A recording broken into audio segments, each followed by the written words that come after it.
What's going on, everybody? My name is C4. Welcome back to the channel, and today we're here for a brand new Madden 27 rebuild of the Tennessee Titans. There's a reason why we're doing this rebuild today. Last night, I dropped my first episode of our main Madden 27 franchise team, and it is the Miami Dolphins. Kind of uploaded a little bit later than usual, so if you did miss it, go check it out. It's a banger. But I have been hyping up the last month or so that I've had two teams that I was thinking about picking. It was the toughest decision I've made since I can't even remember for who we're going to pick. It was between the Dolphins and the Titans, and I feel like, all right, let's rebuild the Titans, because I know there was a couple Titan fans that were upset with that decision, because there is like a lack of Tennessee content in the Madden space. So I'm going to try and help you out here and give you guys a rebuild and win a Super Bowl. But as we go through the roster with the Titans, I'll highlight maybe why I decided to end up going with the Miami Dolphins. I think Tennessee's a better roster, and I just ultimately went with the more difficult challenge. That's really what it is at the end of the day. I think when we take a look at this roster, it's like, all right, the offensive line. We'll start with the big hog mollies up front. You get a great dev trait role on Carmona. So Carmona, J.C. Latham, and Skoronski, like those are three pieces. They should be here, set in stone. You got to find a center. You probably want to move off of Dan Moore's ugly contract. But for the most part, like that offensive line is over 50% built, likely for the rest of this rebuild. Yes, you're going to want to probably find a more upside tight end. Yes, you're going to want to probably find a game-changing running back to get back to the Derrick Henry years, or at least have that element. I mean, my favorite running back for this room is not even making the top four in the depth chart, Nicholas Singleton, the rookie from Penn State. The wide receiver room, you have Wan'Dale Robinson, who, while they did very much make it so slot wide receivers don't cheese the way that they did in past games, Wan'Dale Robinson, until he's proven he's not, is one of the cheesiest slot wide receivers in all of Madden over the last, 4 years. So we have that element to the offense. We have the great Canadian Alec Aomanor, which if I did do the Titans as a team, I almost certainly would have ordered the got fired jerseys. I love the rebrand for the Titans. I would have got an Aomanor jersey, 100%. We have the Florida Gator DK, more of a return special, but 74 with the dev trait, has a ceiling to develop into a premier pass catcher. But we have Carnell Tate. We do not have a Carnell Tate caliber guy on the Dolphins. Carnell Tate, 77 rated dev trait, 21 years old, out of Ohio State. 91 speed, 90 acceleration, 85 catch, like pretty much incredibly well-rounded. I think Madden very appropriately gave his ratings to reflect like the kind of wide receiver he is, coming out as a rookie where he's just kind of good at everything. And this is a guy that's like, he's going to be probably a 90 before or later. And you just don't have that on the Dolphins, ergo the tougher challenge.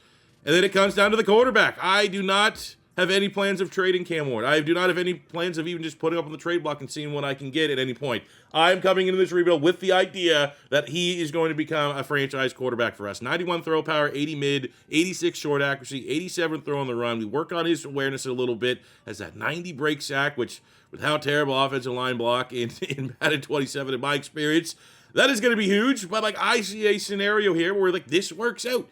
We do a proper rebuild. We address the positions that need addressing, and I can see a world where Cam Ward, Wan'Dale Robinson, Carnell Tate light the league up and become one of the more explosive, potent offenses in the AFC, and then we build around a Robert Saleh defensive scheme where the defensive line is very, very good. Now, I will say, in hindsight, I would rather T'Vondre Sweat and not Jermaine Johnson from that trade that they did with the Jets, because now it kind of prevents Oladejo, 73 with the dev trait, second-year guy who has a higher ceiling than Johnson, who does not have a dev. But this is the D-line that we're given. It's a D-line that I can absolutely work with. You have Jeff Simmons, who's one of the best defensive tackles in the league. And I'm going to throw a little niche reference out here, but when you do a Titans rebuild, there's an element of yes, fire sale, get value where you can, but there's also an element of players that are just never going to leave. You know, how many times have we done Arizona Cardinal rebuilds over the years where it's clearly we should probably trade Budda Baker, but he just keeps re-signing there. He's not going anywhere, feels like a lifer. Even though the team might have an infinite timeline for when the rebuild's going to be complete, I feel like Jeff Simmons is one of those guys, so I also don't have any plans of fire sailing him off. We get an awesome developmental pass rusher in Cedric Falk, 21 years old, out of Auburn, 6'6", 276 with a dev trait, and just ridiculous profile, 83 speed, 82 acceleration, 77 power, 72 finesse, so very well balanced, 85 tackle, 84 block shed, 84 strength, 85 pursuit, 88 hit power. There's just give him time. You give this guy time, and him and Jeff Simmons are going to start taking games over. I'd say the rest of the team is where you start getting a little okay, this is where we're going to have to do our work. The secondary, I love Alontae Taylor, the cookie monster. We have Cordell Flott coming over from the Giants and free agency. The secondary is just not bad, not great. Hooker lost his dev trait, 78 normal. Winston maybe can develop 73 with a dev trait, but for the most part, I do think that there's a huge question mark across the secondary. Linebacking core, not so much. I think there's definitely a world where Cedric Gray and the rookie Anthony Hill Jr. Barton's solid for the time being, but he's, what is he, 30? 29, soon to be 30. Like, there's a world long-term that, like, Hill and Gray are our two primary linebackers, and we're pretty happy with that. I'd like to think we can develop Winston, but probably going to need to get a new safety. Could debatably need 2 new corners sooner rather than later. I think you could find probably another D tackle would be a priority on the defensive side of the ball. And then you go, again, on offense, running back, tight end, center, tackle. But the blueprint is there. Like, those are kind of like, you get stuff at those spots, which I'm confident, be it free agency, most likely in the draft, that I can find players at those spots. This Titans team doesn't really, they need a lot. When you have a shopping list that long, it's unfair to say they don't really need much to be contenders. We got a pretty long shopping list. But at least the blueprint is obvious. You know what I'm saying? It's not like a weird, like, I have no idea what to do to turn this team around. I know what we got to do. We just got to go do it. And over the next 5 seasons, we're going to turn this Titans team to a Super Bowl champion. I promise you. Alrighty, what do we got here? We got preseason work for Cedric Falk. Now, I'm going to leave this in just once because I really, really like all the to-dos. Maybe it's honeymoon phase. Maybe it'll be something ask me in the beginning of October if I find these things tedious or not. I think they find the balance because usually it's just fine. It's like, oh, yeah, makes sense that like Cedric Falk would trigger a scenario. Makes sense that Camp Ward going into year 2 would trigger a scenario. However, I'm going to leave this in just to show you. I'm not just skipping them. It's not something I want to keep in the videos, but on this early build on PC, every time I start these, my game freezes. And I'm almost certain that it just froze again. See the little loading bar in the bottom left? It just crashes. I saw it and happen also. It's not that I'm ignoring them. I want to keep them in. I love that it's an element. It's just infinite load screen. I'll put them once it gets fixed. Oh, wait, there it goes. Yeah, now it crashed. Awesome. Come on. Come on, Madden. We are, however, going to kind of fire sale a couple surplus requirements. Calvin Ridley is still solid. Buffalo Bills need wide receiver help. It is a glorified salary dump for us, even though I think Ridley would be the wide receiver 3 and probably start for the Bills. So I'm going to get a 4th round pick in return. And we're also going to send Cody Barton, kind of in the way of Anthony Hill starting. I think Anthony Hill and Gray is really where we want to go. But Barton still has value on the right side of 30. He's 29, but 78 rated. And the Chargers' top need was a Mike linebacker, so we'll send him there for a 4th round pick. We have the debut of Carnell Tate, and we are not going to get a better opportunity to showcase his skills in week 1 at home against the Jets. This might be one of our only expected wins all season long, but we're going to take it. There we go. First of many. But the first official completion between Ward and Tate.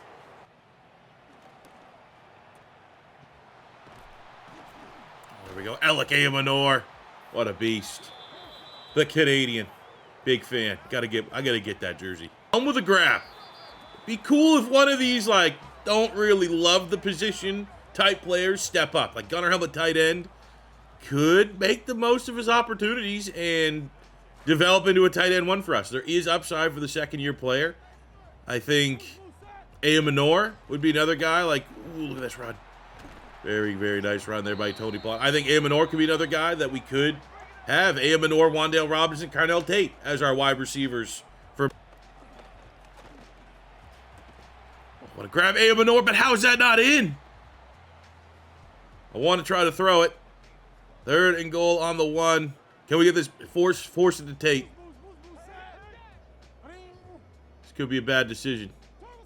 Why aren't we just running it? Because it's about Carnell Tate. An opening drive, 1 touchdown for the rookie wide receiver out of Ohio State. First of many. Oh, and he does the worm.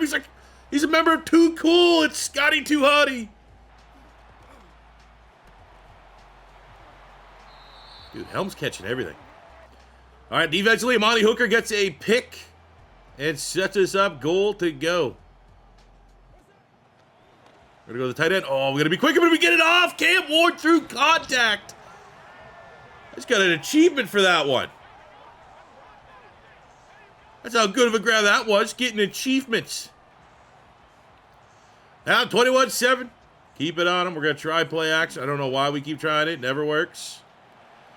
But for the one time it does kind of work. Carnell Tate's good enough. Makes yellow catches. Put that down in the scouting report.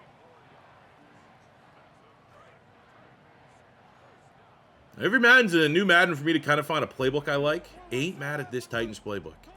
A lot of like C4, my team so. A lot of paralysis-inducing hospital for the life span of the rest of your life type throws, apparently as well. But I like a lot of these quick, short. Ilmanort! Got it! The Canadian! Perfect green catch. I'm in my bag. Why the hell could I play like this last night? You watched the Dolphins franchise. Our first 3 preseason games combined, I had about 100 yards of offense. 38 sacks against, 9 picks against. All right, well, that went pretty well. I will not comment how many sacks and terrible pass protection I'm not going to put in the highlights of this.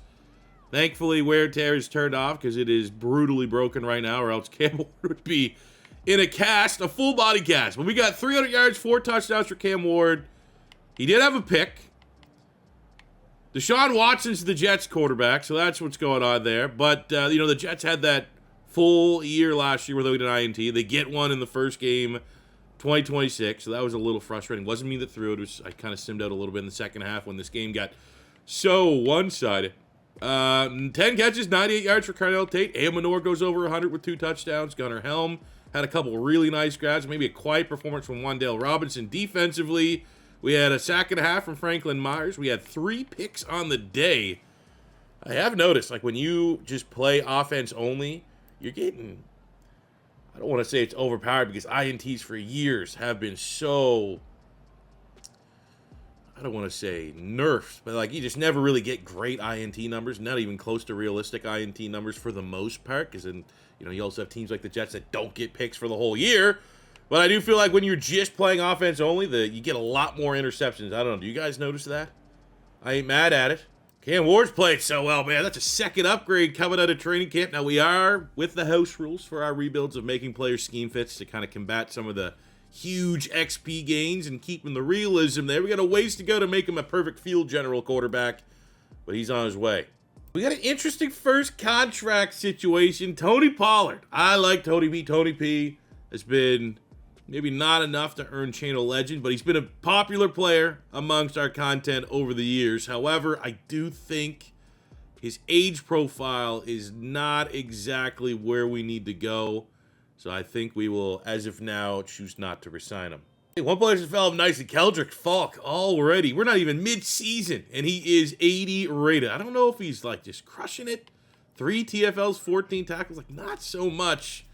But he is a project player with a very high ceiling, and Coach has figured it out, man. Like, Robert Saleh has a project, and I'm seeing the vision. All right, we got our second win of the... We're beating bad teams.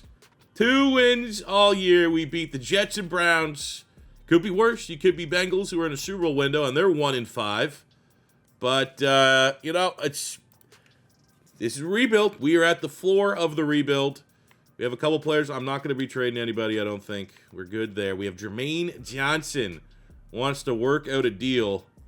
See, again, this is where that trade doesn't make a lot of sense to me because Oladipo has already got, I think, 3 upgrades since the preseason. He's up to a 75 with a dev trade at 22. Johnson's only got up 1 point, 27-78, no dev trade, limited ceiling. He's a great profile. I think if the price was right, having him as like a rotational guy would be cool. I just don't think there's any way that this price is going to be, I'll be honest, if he's looking for something like that, I will absolutely bring him back. 2 years. And then, that's the price of like a third pass rusher. He's not looking for anything absurd. Like, I do think I'm probably going to take Oladipo and make him our starter just because the ceiling's a little bit higher. But no issues whatsoever with our third pass rusher who, we kind of made him upset with that one. Okay, we're going to publicly reaffirm Publicly reaffirmed, and he wants a little bit more money, total contract value. So we need to... none of these things are really giving us... Maybe this will help. I don't think this will help us too much. Oh, yes, up to 91. Okay, he still wants more value. So let's... I don't want to guarantee any year, but like none of these things are really... We'll go bonus. I think this should be enough to get us to 100%. Let's go. Our pass rush rotation is locked in. Ooh, and it feels like a minute since we've had a breakout. So going into the bye, unfortunately, you lose to the Bengals. A lot of red. Things are not going into plan for year one of Robert Saleh. But let's see. For Gray, 10 tackles in the next game. 30 tackles over the next 3. 36 over the next. We'll go 3-game goal just because the next week's our bye week. And I don't want this to somehow be like, well, you didn't play and failed because your next, it was a bye week. So we're going to go 3-game goal here just to play it safe. And we'll see if we can get him off that star dev. The reason why we traded Cody Barton is because I envisioned a future that Hill and Gray would be popping off like this. We got 2 upgrade points here for Hill, which he gets 100 tackles in a year, 12,000 XP. So we're going to spend our points here into field general, making him a perfect scheme fit. And he's now up to an 80 rated. So him and Keldrick Falk from that same class, as well as Carnell Tate, are all 3 80 rated and counting, despite how terrible we've been. And we had our 3 games for Cedric Gray. Did he go up dev trade? He's already a perfect scheme fit. But did he get his 36? No, it wasn't even close. We got 10, 20, 24 tackles. Week 10. Dang. Yep. He's good enough. I think that won't be the last time we have a potential breakout scenario with him. Yeah, we're 2-9. It could be worse. Could be the... Okay, come on. We got to beat the Commanders. They haven't got a win yet this whole year. They're 0-11. We all know the Commanders' fraudulent organization. Yes! We're better than them. It's all that matters sometimes. And Winston, another big XP gainer. 13,000 for getting 75 tackles in a season. Luckily for him, or for in terms of balances and not getting him an overpowered rating right away, we got a ways to go to get him a perfect scheme fit. Alrighty, so at the interview number 1, unfortunately, not a lot to hang our hat on. Just bad. Just all around bad. We had some good player development. It's not all terrible, but 14th in the league. We have a good pick. Yeah. We have a pretty good pick. There's positives. Definitely positives there. Statistically speaking, not terrible from Cam Ward. He's under 4,000 yards passing, 26 touchdowns, 13 picks. It's progress. We're going still in an upward direction there. Run the ball. We're letting Tony Pollard walk for a reason. We definitely need to address the running back position. As much as I do like Singleton, this could be a rebuild. We're maybe targeting a running back sooner rather than later. Like, if we can see a running back, probably not first round. We have much bigger fish to fry, but like if there's a good running back second, third round that we can identify in the draft, that could be a move. Or if a big name running back hits free agency, we're in a good spot salary cap wise. I think that could be an element we're missing. Didn't get a 1,000-yard receiver. We got kind of close. 12 yards shy of Carnell Tate getting 1,000 yards on the year. 7 touchdowns. Not bad. Wan'Dale Robinson, 900 yards, 7 touchdowns. 800 yards, 5 touchdowns for A.M. Noor. 500 yards, 5 touchdowns for Gunnar Helm. Not too bad. And I see the potential. This definitely looks like, again, 1 or 2 slightly better games. We might have 2,000-yard receivers. And within that context, feel a lot better about our sim passing offense. So I think as these guys grow and develop, like that is a potential. Defensively, Anthony Hill Jr. might get Defensive Rookie of the Year, put him in a position to thrive after trading away Cody Barton. 160 tackles, 5 TFLs, 2.5 sacks. Cedric Gray crushed it. Fortunately, did not hit his dev trade in season, but 142 tackles, 16 TFLs, and 7 sacks. Yeah, that's pretty good. 23 TFLs, 7 sacks for Jeff Simmons. That's a good year. I'm not going to dog that. We'd like to see him get double-digit sacks, but that combined 30 plays behind the backfield is really good. 6 sacks Oladezio, 6 sacks Jermaine Johnson, 5.5 sacks on 14 TFLs for Keldrick Falk, not bad. John Franklin Myers was also pretty solid. INTs, Tony Adams has 4 picks. Our nickel, 2 picks for the Cookie Monster, a couple solo dolos there. But I'll be honest, man, I was expecting a little bit more out of this Robert Saleh defense year one. I was expecting them to be better than expected, and they kind of just weren't. Carnell Tate comes 3rd in Offensive Rookie of the Year voting. In Defensive Rookie, that goes to Gabe Jackus.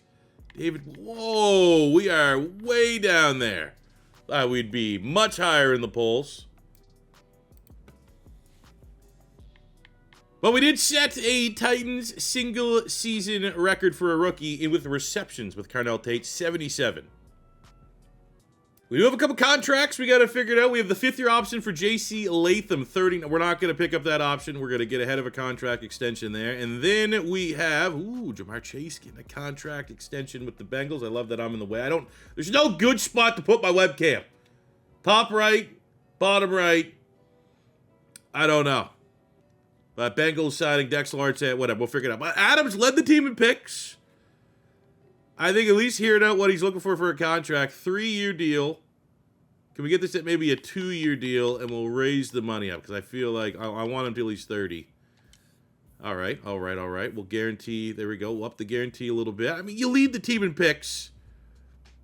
It might not be the best situation, because his ceiling is relatively high. This is not a guy you want to break the bank for, but I like to reward productivity.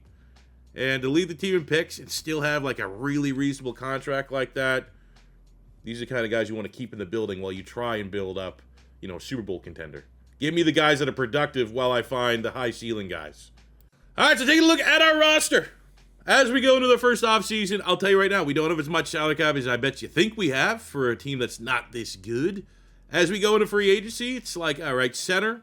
Do we want to spend a lot of money on center? No, but the opportunity presents itself. We consider it. Left tackle, not in love with Dan Moore. Can't get out of that contract right yet. There's still a considerable cap penalty. So I have to just navigate that until we can get out the books. Tight end, if there's a big upgrade, that could be interesting. Same with running backs, but it's going to be tough. It has to be a special running back. Bad teams don't need expensive running backs. Bad teams don't need first-round running backs.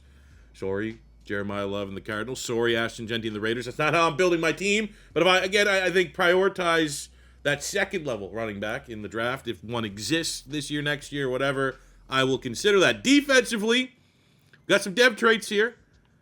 Both Gray and Hill are up to superstar dev. As expected, love that. Love seeing that. Amani Hooker gets his dev trait back. He is a star dev. Star dev on Adams. Don't think there's any other dev traits up or down on the team, but I ain't too mad about that. Defensively, if you're looking at youth, John Franklin Myers played well, but if we can get that's probably more draft-related, a D-tackle that could succeed him and maybe be more long-term with Jeff Simmons, we need to consider that. I think in the corner room, I like the Cookie Monster, limited ceiling, almost at that 30-year-old ceiling. I think corner, doubling up at corner. If corner ends up being BPA, I would not hate making a splash play for a Island Island ball hawk type player. Again, that's probably more draft related than it would be free agency. But again, we got to follow that blueprint, see how many things we can kind of check off our list here in this first offseason. So love it, man. Need running backs. Top 2 running backs are the guys we let walk. Awesome.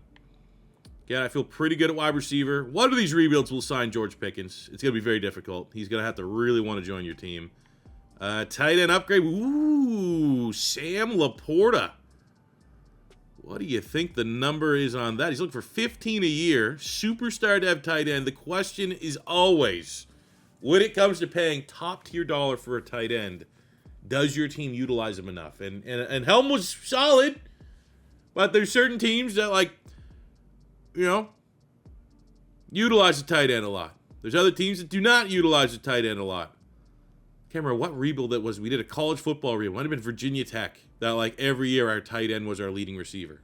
Situations like that, you feel real comfortable offering Sam. I might still come back to it. There's nothing else anywhere else that maybe we're doing. We have Ike Ekwonu. That could solve a little bit of our issues at left tackle. He's way better than Dan Moore, but 16 per year, that's pretty expensive for not a considerable upgrade. Defensively, Tui Tuipulotu's a nice pass rusher, but I feel good about our defensive line. D-tackle, I want to get more of a youth guy than some of these veterans that are out there. I feel real good about our linebacking room. Corners. We got L'Jarius Sneed. Maybe bring him back to Tennessee. I like our safety room. Brian Branch hit the mark. He's looking for 30 a year. Insane. We don't have all the updated contracts. I'm pretty sure in real life Grant Delpit signed a new deal with the Browns. But, I mean, this is making a lot of sense that we enter the Sam Laporta sweepstakes. 3-year deal. I'll make it 4, so he's here for the rest of the rebuild. We'll bump that up to, maybe we'll go 25 bonus.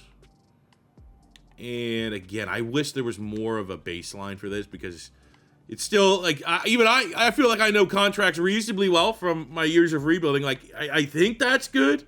Like, I feel like with this initial offer setting, there needs to, we asked for this, they gave it to us, but it kind of feels half implemented because you don't really have, like, there still should be a reasonable starting point because you got, like, sometimes you hit, like, whatever offer they set you with and then immediately you get zero interest from the player and have no chance trying to get them, which is fine, but, like, how this currently works, it's like, are you expecting people to have, like, spot rack up on another screen to kind of see what tight ends are looking for?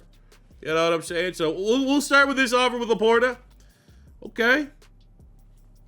We'll have a void year. Try to get into 100%. Bonus 3.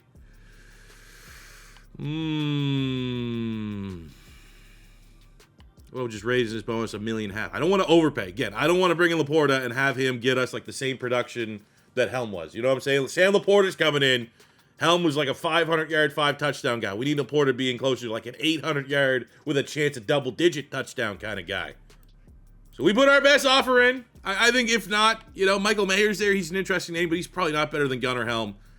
But the Titans have made a move, an aggressive move to try and get that elite safety net that maybe Cam Ward's missing in his offense. Will Sam Laporta buy in, or is he not a Cam Ward fan? You coward! All right, so let's look at the mock draft here. We are number 4. And it's Sean Hartley is who we're expected to get. Now, I do love an A pass block player. Left tackle, he's really undersized. 6'4", 305 out of South Florida. Not a pipeline. I will say that 20-yard shuttle is, I feel like, just off the top of my head, that's an insane number. A 4, 8, 9, 20-yard shuttle for a tackle. But 25 reps, there's a lot here that's, I don't know. And also those beeps, I have beeps turned off in my settings. I don't know why it keeps beeping every time there's news. I want the breaking news. I don't want these beeps that I told the game no beeps. This setting toggled on, audio off, should be no beeps. You know what? I'm going to go ticker only and see if that changes something. Alrighty, pick number 4. I think we're going to keep this pick. We do have some trade offers here. What an offer by the Vikings, huh? What an offer. We got 2 firsts from Seattle and moving from 4 down to 17. I guess we consider that. Because I will say, based off of our results this year, you know, we're probably in a spot that who we're going to get at 4 might not make as much of a difference versus who we could get at 16 and 28. From the Browns. Okay, 2 firsts this year to go up to 4. So it's just, there's some good offers there. It has to be a player that we love. I didn't love that tackle that they had mocked to us. I did do my homework too. My focus scout this year was on tackle, so I had a pretty good vibe. But you also get the pretty good vibe that there's later round guys that look pretty good. There's a lot of guys that have A's, and they don't have F's in run blocking. Like looking at some of these guys, you know, Barton, when are these guys going? We got Crosby here, AAB. He's first, second rounder. Dorian Peters. Like, these guys could fall out of the first round, and then we could go tackle there. I think there's too much value at tackle potentially in the second round for me to say that we want to make this pick, and or we trade back and get 2 first-round picks and could totally be in play for a tackle. Running back's another one. We got power backs. I mean, that is our scheme fit here. Ooh. Whoa. This guy, Meekins, 6'1", 225 out of Wake Forest, A ball carrier vision, A break. I don't want to draft a running back here, but you know, if we're going and saying we want to trade back, you know, is this guy worthy of a late first-round pick. He's a top fit for us. Looks pretty interesting. We have a couple power backs here. A break tackle on Clifton Mellon out of Penn State. Again, all these guys, he's a little bit better of an athlete. Wesley McCord, 235, not as good. Combine is what it is. Also, I mean, Mobley, the top running back in this class. I'm not getting a 4.64 running back at that spot. We have Crosby, B carry, B ball carrier vision. You know, again, not someone we're taking it for. Like, we are so far 2 positions in of need, and I'm looking at trading back. Defensively, I like our pass rush situation. We actually do have scouting on a right tackle, Kitchens. Another guy, potentially out of the first round. Not a scheme fit. We're looking for pass protector, which is a little niche. But like Jimmy Santiago is a scheme fit. A pass block, A awareness. So even more value at waiting for a tackle a little bit later and getting someone that can take over and upgrade over Dan Moore. D tackle. We got Eric Donald. Ooh. It's like they named him. Everyone always, when you get these undersized D tackles, this is the next Aaron Donald. That guy looks pretty good. Corner is another position of need. We got this guy, Jarrett McAllister. We're looking for man-to-man corner. We don't know what his man coverage is. I'd love to think that it's at least a B if he's up here round 1. Combine's pretty good. A lot of elites. Weird size, though, again, like 5'10", 186. Can you play that guy on the outside? I mean, you could. Looks like a pretty good player, but like not one that I wouldn't consider trading back for. I'm not seeing the guy here at pick 4, ladies and gentlemen. That's our guy. We have the 2 top 5, the quarterbacks, 3 of the quarterbacks. I think we take advantage here. But the question is, do we do it to get future picks, a 1 and essentially a 1 this year and a 1 and 2 next year from Seattle? Or we can do a 1 and 2 this year and a 1 next year from the Eagles. Or you have a team like the Dolphins, which might suck, and even though it's a little, wait a little bit later, that pick's probably the best chance of being high picks. Or we have the Browns. Pick 4, and we get 16 and 28. There's enough players that look interesting. I'm going to make this move with the Browns. I don't know if that value works out. Let's do it. All right, so at 16, we're going to go tackle. We have a lot of options here. I'm going to be honest. I think the tiebreaker, we have A pass block. He's going to be best bench press. A pass block, 30 reps. A pass block, 33 reps. Jonathan Baca from Texas. We don't know. I mean, it's going to be at least a double B. Terrell Crosby, 6'4", a little bit undersized. Only 26 reps on the bench press. Dorian Peters, A pass block. And at the best run block. Bench press is pretty good. All right, I think with that information, I don't think there's a right tackle that has pass. Oh, there is one. Jimmy Santiago. A pass block, 29 reps on the bench press. So we are going to, at pick 16, go Mr. Jonathan Baca from the University of Texas. I just got an achievement for Stud Finder, so I assume we made the right call. Let's get the walkout here. Oh, yeah. He's doing like a wrestling walkout. He thinks he's Razor Ramon. He's doing the Kurt Angle. You suck. No, he's a good pick. You rock. There we go. There's no way that jersey's fitting him. This guy is so hype. Please have a dev trade. I assume if I get Stud Finder, he has a dev trade. Number 18 in True Value at pick 16. And there we go. Franchise left tackle locked in. Sorry, Dan Moore. And now we're at a spot here. There's 3D tackles I kind of like. The not Aaron Donald. We have this guy, Tavon Memes, double A, double B. Also, like they're all kind of the same build. They all look great. And I feel like if you wait a little too long, this Herrera guy should be around a round later. Is 300 pounds, so a little bit more traditional, and he's maybe the best athlete of the bunch. So there's 3. I want to get at least one of these 3D tackles, but I think for a first round, we can wait. Now, this is about to be, can't believe I'm going to say it. I was really hoping maybe a corner would be here, but the top 2 corners are off the board. Maybe we can wait on Perkins, A-man, A-press, 6'3". Like, that's a guy we want to at least see what's under the hood and leave the draft with, but like, that's day 3 pick, so we can wait on a corner. I just keep like tight ends, another spot over at Gunnar Helm that we could consider. There's just not that guy. Like neither one of these. Jerry Lampman. I just don't have enough information to go off of. Like if that's going to be a good guy or this guy, the other fast one, Tony Quinones, has a run block. It's like if you got to do a run block, elite strength. Now that is a winning combo. That is actually an interesting player. But what I'm saying is, even with Singleton, I think this Meekins guy at running back, Meekins or Mellon, I keep coming back to, like, could this guy, like, do we got to really get that Derrick Henry back in? That Derrick Henry, CJ2K, shout to CJ2K and everything that he's going through right now. I feel like we're missing just a running back. That guy. We got two power backs. Who's the better of the two? I don't know. And that's the issue with, okay, we got A break tackle, A carry if they're power. A break tackle, B carry, D catching. I think we go with Meekins. The rare first round running back on a bad team. That almost always works. So number 8! Let's go, Meekins! Not like that he's 23, but he's got to be here for the whole rebuild. If you're going to draft, I don't think, like, I get hype, that's hype. I don't think he's going to be like a generational running back or anything like that, but that's going to be like a day one starter. And now we are on the clock with our second round pick, which is pretty much almost a first round pick. And I think with here, like, maybe we get that tight end. There's no other position, or a D tackle. D tackle makes sense. So where do we go with the D tackles? All three of these guys look pretty good. All three are built the way that we kind of want our guys to be built. Letter grades goes to Memes because he has power move, finesse move. Scheme fit goes to Donald. Athletically, they're all kind of the same. I think we go Memes. I think we trust the letter grades. We trust the athletic. Look at all the elite. Are you kidding me? Are you kidding me? And then we go and we're going to grab that corner that is A press, A man. Fellas, there's no secret.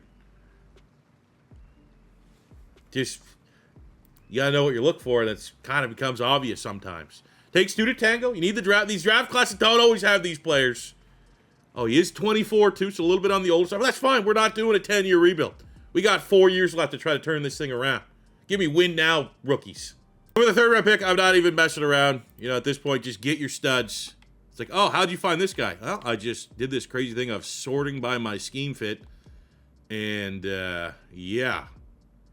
You know, kind of slow. I mean, this is kind of, we've seen corners like this the last couple years. Sometimes they can be absolute slam dunks. 50, maybe not, 55 in true value, 68. Normal dev trait. There's definitely still value there. Perfect scheme fit. Ain't mad at it. Plus, we're now in BPA territory. This guy's kind of staring me down. Kamani Brown, 6'6", 299, undersized, all Bs. Key rating. I'm a blind pick. You know, you look at it, it's like, all right, from a combine standpoint, goods and greats. We're into day 3 of the draft. You take that guy every day of the week. 70 in true value, pick 100. No dev trait, but I think much like that last corner, you know, that got to be at least a 70 rated player. Take a gamble on an undersized athletic tight end. Enrique Colon. I only know he has a catch in traffic. He's 6'2", 252, a little bit shorter than you'd like, but second in the 40-yard dash, first in the vert, first 3-cone, first and 20-yard shuttle. Maybe we can get a guy here that could come in and add and push Gunnar Helm. 79 in true value at 110, and we get the dev trait. Fourth round, not a great spot to just be completely on your board. I just, like, look for things. We got this guy, Zach Patterson at safety from Miami. I feel pretty good with the safety, but Amani Hook is not getting any younger. And for, like, a borderline UDFA guy, B hit power, B zone coverage. Combines top 5, top 4 at his pro day. Kind of guy you take a swing on here. Let's see. Oh, 25 in true value at 120 with a dev trait. We can't miss. Let's try this again. That's just another one. I just sorted by route running. Anyone that had B, short, medium, or deep. I'm like, all right, Carson Mason, only guy. Has B deep at running, C catching. We know this kind of build a player, but a 4.29, first 3-cone, second in 20-yard shuttle. Top 100 player? Top 100 player. 96 in true value at 132. And another tight end that's kind of sticking out. 6'4", 260, but he has A catch in traffic. Only tight end that has any A key ratings. And then this guy he's the fastest one. 4.57 at his pro day. Second in the 3-cone. Top 5 of the 20-yard shuttle. Don't really need another tight end, but I'm just trying to stack good players. 134 in true value at 164. Still think he'll be good. High 60s. We let Joey Slay walk. I need a kicker. It's like, all right, how do you find a kicker? It's like, well, look at this guy. He has A awareness, A kick accuracy. As long as he has, like, not poor power, he's going to be solid. Oh, you would. Poor kickbacks. I mean, he's still probably the best of the bunch. Dang it. getting ready like, oh, we got our generation. Oh, we might got one. I was about to say we got our generational kicker, number 7 in true value. No dev trait, 86 kick powers. Good enough for me to be poor. I need to get another 7th round pick. I need a long snapper, and I was able to get like kind of the last salary dump player that wasn't Dan Moore. Daniel Bellinger is kind of expensive given the fact that we brought in 2 tight ends via the draft. Happily, we could send him off to the Bucks. And I'm gonna give you guys a tip and trick here. So what I need a long snapper, and they've gone ahead and like really made, like before you could only ever get like 2 or 3 long snappers. I have a method that the best way to, because they're all a long snapper grade, heaviest long snapper. Trevino, 256, 258 for Iglesias, 257 for Kerr, 253, 250 Esteban Costa from Wisconsin. Heaviest long snapper, 75% of the time is the highest rated long snapper, 39 in true value. We might have just got it. But a couple nice UDFAs here before again, and when there's a crowd, you know, you probably want to at least throw your hat in the ring. We have Keon Taylor. You know, we're not fired off in the rebuild for being like, that's Keith Taylor's kid. But that'd be a nice... I'm going to take a swing here. I'll give you more. You're going to be... I mean, it's not 100%. A lot of people are just like, if there's any teams going after a player, it means they're a dev trade. Not 100%. I've found that out the hard way. But for Taylor here, I'm coming with a 4-year deal. I'm pretty sure this is going to be a dev trade DB. Can we get Keon Taylor, the cousin of Keith Taylor? Oh, you asshole. There's no way they had a better number than we did. 9, I was going to give you way more than that. But fellas, we drafted so well, doesn't matter. We had 1 player below a 70. 74 long snapper, 78 kicker. Normal dev, 69. Leo Pointer. The most athletic tight end ends up kind of costing us, but look at this draft. Now, it's not... It looks really, really good, but it's just a good one because we did not stack a whole lot of dev traits. Mason there, normal dev, but Patterson for just complete blind pick, an insane one. Don't even need a safety. But I was like, oh, you know, you got a couple things that look pretty good for blind pick territory and ended up getting a 75 dev trait safety in the 4th round. Cologne at tight end, dev trait. Could push Helm just from the higher ceiling standpoint. Helm might have some trade value. Kamani Brown, 72, normal dev. We got Perkins, 73, normal dev. So not the highest ceiling, but pretty good starting point. Means 75 with the dev trait. He's likely, I don't know if I'm going to start him over Franklin Myers right away as a rookie. I'm going to consider about it. I might do it. I don't know yet. Meekins at running back, 77 rated, 225 pounds, 92 speed, 92 acceleration, 90 agility, 92 carry, 84 break tackle, 84 trucking. Just completely well-rounded.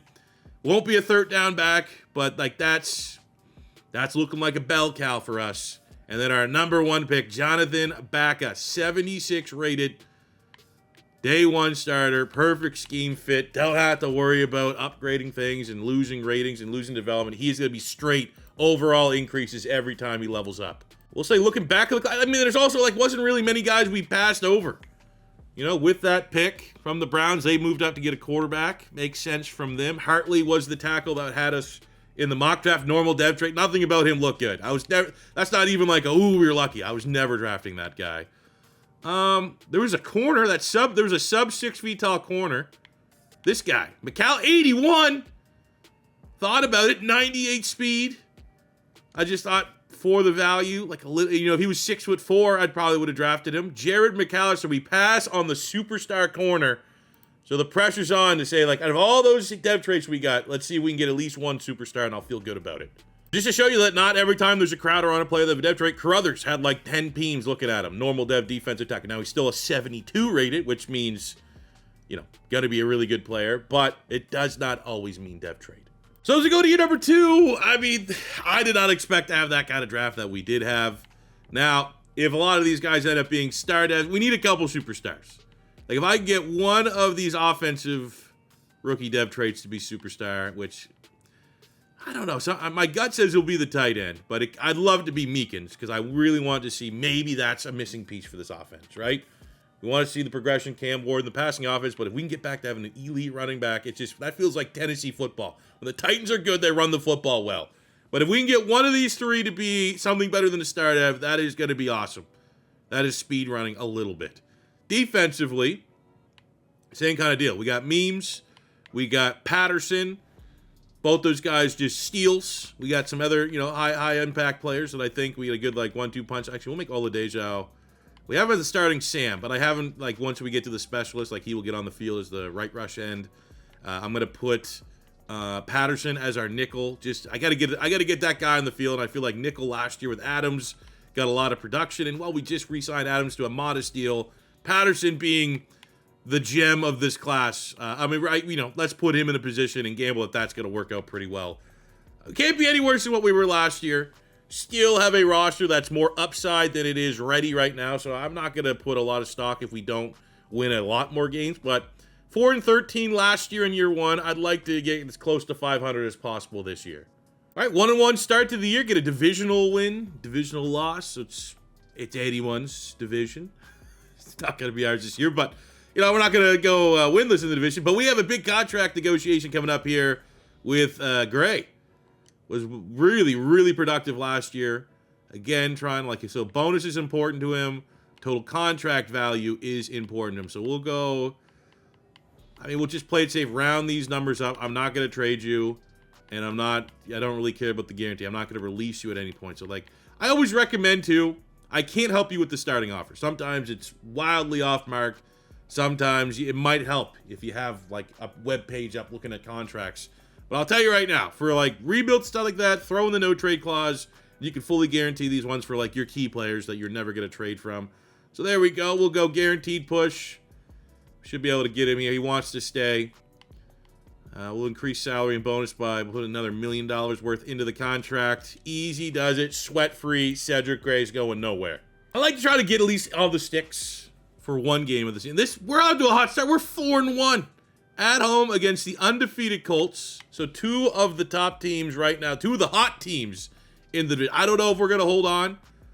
Everyone but Jacksonville's kind of popping off, so that's frustrating. Sometimes I think when you're a team like this and you want to get ahead of schedule, you need the benefit of a down year by everybody else, which is not the case here. But look at us, man. 8th in points.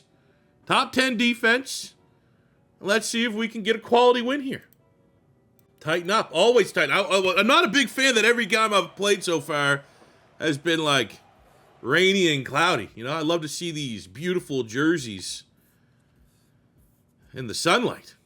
But here we go. A couple picks. Colts score, but we're going to come in on 3rd and 5. Let's see. Maybe we can get something quick off here to Carnell Tate. Robinson. Manor. I'm going to say credit to the Colts because they had so many. Every DB they have has a star, so I couldn't really tell with the number which one Sauce Gardner is, who we want to try to avoid. But let's finish this drive off here. I guess Coach does not know that play action passes don't work. Get those out of the playbook. We're going to go in the gun. Maybe bench curl dig. Is that the tight end that's failing? Okay, no, it's Robinson. We get this to Wanda. Cologne, I haven't looked at any depth trades. Cologne, the tight end, X Factor. What? Give him the ball. Get in there. Yes, we got an X Factor tight end. Let's go. And all it took was I got the best athlete. Clearly the best athlete at tight end was all I did. And we have an X Factor. Holy shit.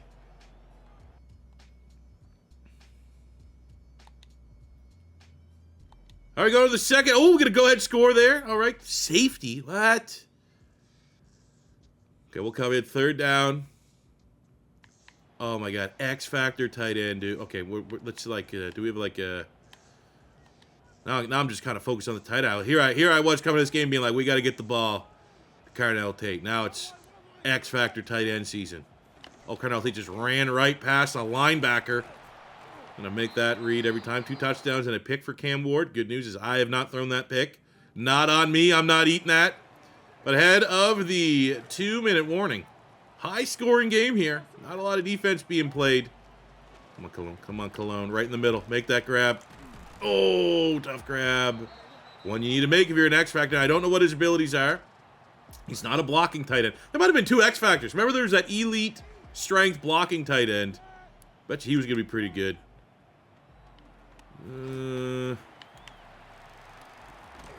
Manor just to move the chains. 1st and goal.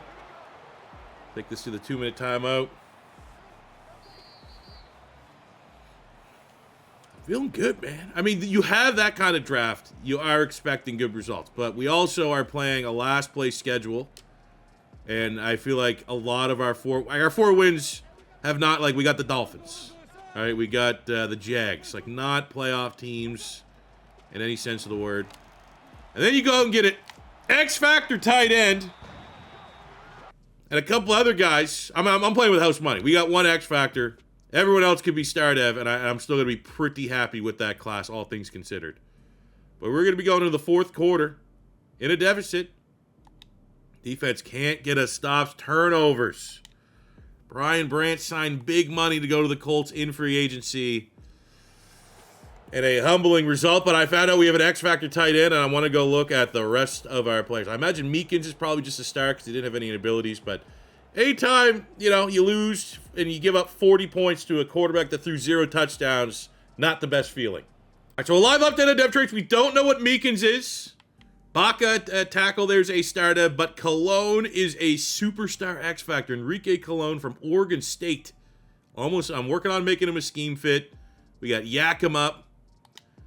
And then let's see if we have any dev traits unlocked on the defensive side of the ball. Patterson, the very, very valuable safety, is just a star dev. But means a D-tackle superstar. Let's go. 6'4". I mean, I feel real good with that one because there was 3 D-tackles that looked good. And we picked the right one. And again, the tiebreaker was this guy had way better letter grades than everybody else. And that checked out. We get a breakout scenario for Carnell Tate. 110 yards and a touchdown in his next game. 300 yards, averaging 100 over the next 3 games is going to be pretty tough. So I think single game goal might be our best chance. See if we can get 100 yards against the Jets. Oh, baby, 112 and a touchdown in the win. Ladies and gentlemen, Carnell Tate, who I thought played well enough to be in the discussion for offensive rookie. And he was right there, but we didn't get it. So you can get that easy first dev trade increase that you can potentially get. Year 2, no worries. So the bye week comes at a good time. 2-game losing streak. Looking at our ratings, I feel like that's where I want to be at season's end. We're 7-5. Are the wheels falling off? Are we going to miss the playoffs? I want it 500. And if we can get no team ranking in the red, maybe a couple in the green. I like, that you were seeing progress at a Cam Ward and the passing offense being top 10.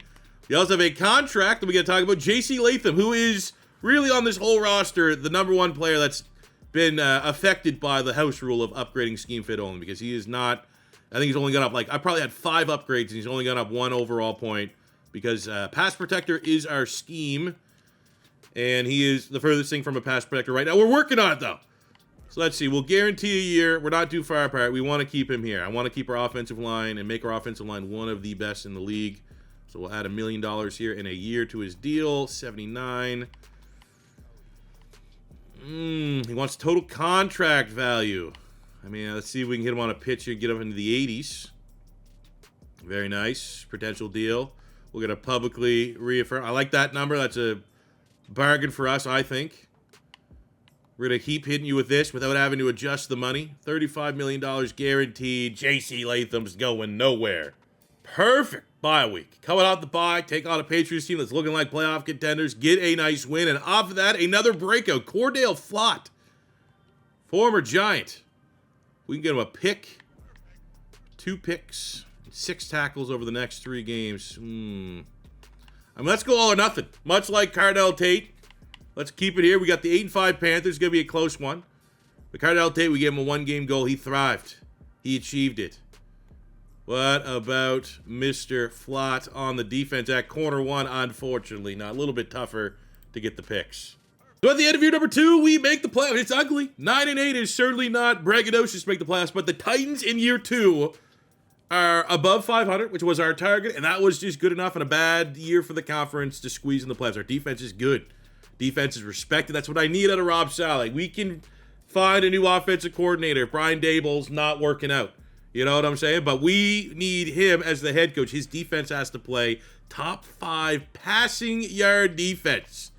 So that is pretty good. Cam Ward goes over 4,000 yards, 27 touchdowns to 6 picks. Certainly If we're going to be looking at the offense, shout out Meekins, the running back, going over 1,000 yards. Good 1-2 punch with Singleton. Meekins' dev trait is just a star dev, but he is 84 rated during this rookie season. But clearly, the passing offense can get better from a passing touchdown standpoint. We definitely want to get Cam Ward over that 30 threshold, but we got 2,000-yard receivers, 1,300 yards, over 100 catches, and 9 touchdowns for Carnell Tate, 1,100 yards, 10 touchdowns for Wan'Dale Robinson. Cologne, the X-Factor tight end, 500 yards, 3 touchdowns. Manor is right there. And you know what? This at least shows to me that we got the perfect role. Because remember, we went big in free agency for Sam Laporta. And I was like, the only reason why I want to pay that money is maybe a tight end in this offense can be the missing piece. Missed out on giving him a huge contract. We get Cologne, ends up an X Factor. And still, like, the numbers are kind of around where Gunnar Helm is. So unless Cologne's rating goes up and his, we get him up into the 80s, and that's what flips the switch for him to be more productive in our scheme, I'm glad we did not pay Laporta, because this feels like could be roughly the ceiling for a tight end here in Tennessee.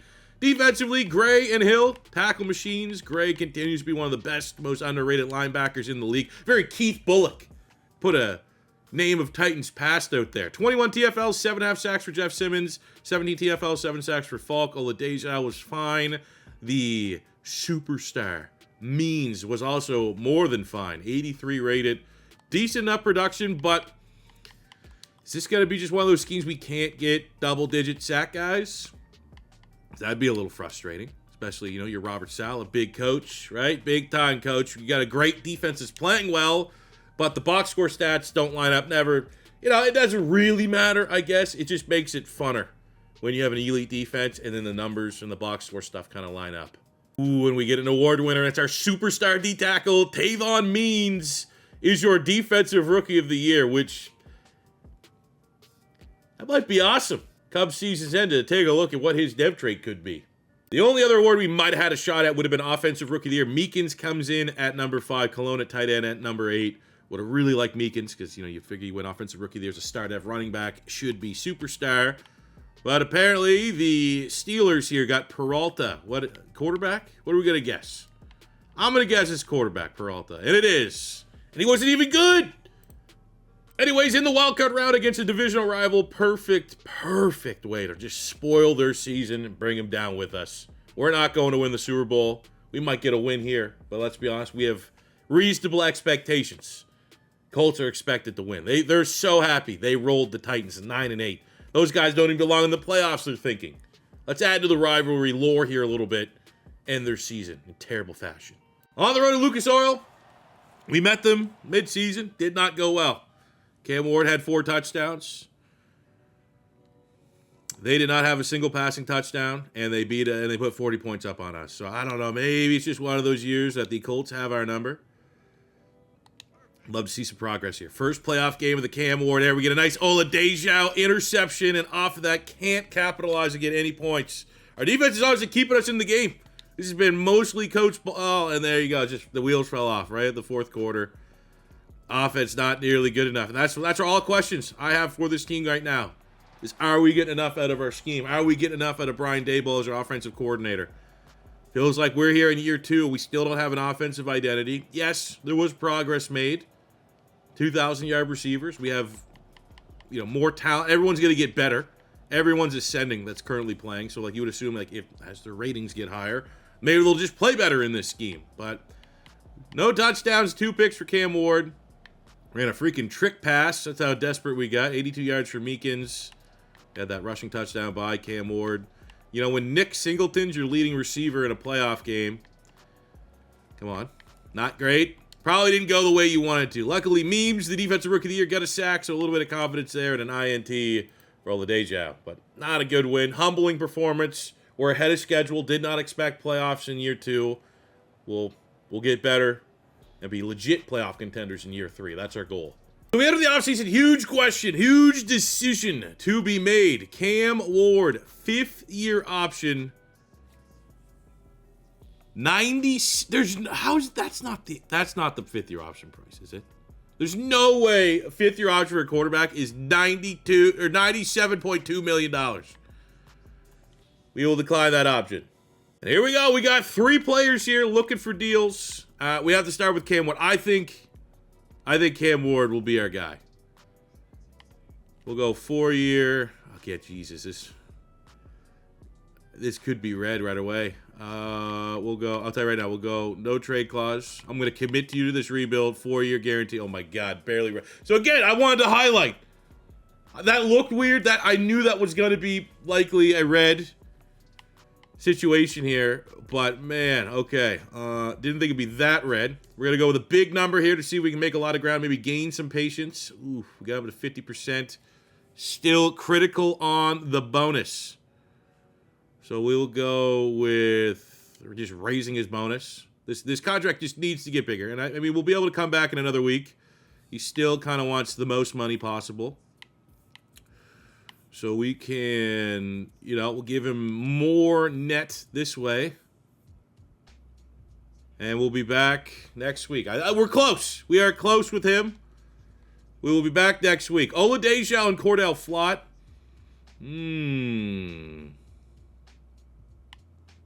Oladipo's one. Let's, again, see the number. 2-year. We'll go 3 years, something like that, on 1%. All right, awesome. Thank you. How is this the system they decided on? Or bare minimum, if this is the system that they've decided on, tell us, have a second monitor so that you can look at what contracts actually look like. You know what I'm saying? Like, am I missing something here? And then we got Cordell Flott. I mean, he's been solid. And then again, there's times where that initial starting offer thing that you can do gives you like a shot, gives you a good starting point here. Flott is, our core. Maybe if we hit on like a dev trait corner in last year's class, I would have not re-signed him. But I think because, I'll guarantee another year. Come on, let's seal the deal here. Let's seal the deal. What are we talking about? I'm going to pitch this 4%. You're not getting another cent out of me, buddy. You're lucky I'm not replacing you. All right, we're coming back to the deal here. Back to the table with Cam Ward. We're going to see if actually we can get this across the line without having to give him any more money. What do you mean? What do you mean? How's that not? How are we not happy with that deal? I didn't get the confirmation. Anyways, look at that free agency. I'm glad we drafted a running back. I would have been tempted to break realism and sign and go after Jahmyr Gibbs. Obviously, in real life, signed a new contract a couple days ago with the Lions. Not in the game as of yet. More so looking at where do we need to get better. We have decent enough salary cap, so we're looking at a center. Probably somewhere we want to draft. And I think for everyone else on the O-line, I want to continue to develop Carmona and Latham. I think they're perfectly fine. We got our X factor there at tight end. At receiver, I think we're good, especially with Carnell Tate. Like, he's right at that cusp of being in a high-end wide receiver one. We got our running back. We have our quarterback, which we could still speak with him. Players, Max, they're currently evaluating offers. What do you mean you're currently evaluating offers? It's a franchise tag. All right, back at our point. Well, on the defensive side, we have Jermaine Johnson. Oladipo's contracts is in not a great spot, but I definitely think corner. Corner would be a position. We have ball hawk on, so these guys have +5 and +6 to the rating. It's not actually that good. I think getting another big-time corner, even with bringing back Flott, would be worth spending in free agency. Ooh, and a sneaky X factor for Cedric Gray. Let's go. We actually do get a center here, and Tanner Bortolini. Looking for $21 million a year. What did Tyler Linderbaum do to the market? I'm going to draft a center. Or at least draft one over the next a little bit. Other need would be corner. And did not get a great role here. None of those guys are what we're looking for at the position. Likely going to be...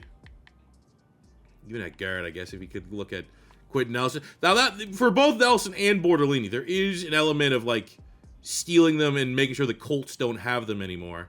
That makes that something to think about. But, man, what do we got at wide receiver? Jalen Waddle. Wow, couldn't get a deal. Imagine if he goes back to Miami. Let's actually see that. I'm not going to be in play. Does Jalen Waddle go back to Miami? He just, okay, goes to New Orleans. All right, so I sip to the next week, and now let's be confirmed the Cam Ward extension, which that, again, feels reasonable, which is usually not the case, because Cam Ward, is he a franchise guy? Is he not a franchise guy? Feels like his agent lost on this one. It is now draft time at pick 21 in the first round of the 2028 NFL Draft. And, well, we're at a spot right now where it's Kind of feel like center is our big need. We didn't even get the first chance at the center. Look at pick 13. I'm getting the seconds. I'm getting the leftovers at the table at center for the top center in the class, which is brutal. In terms of other positions need, wide receiver is one that, we could consider if we really want to find, some like an X factor or something crazy like that. I don't know if that's going to exist in this class. This guy looks like he could be cool, Keenan, but way too slow. Yeah, I mean, wide receiver's not on my board.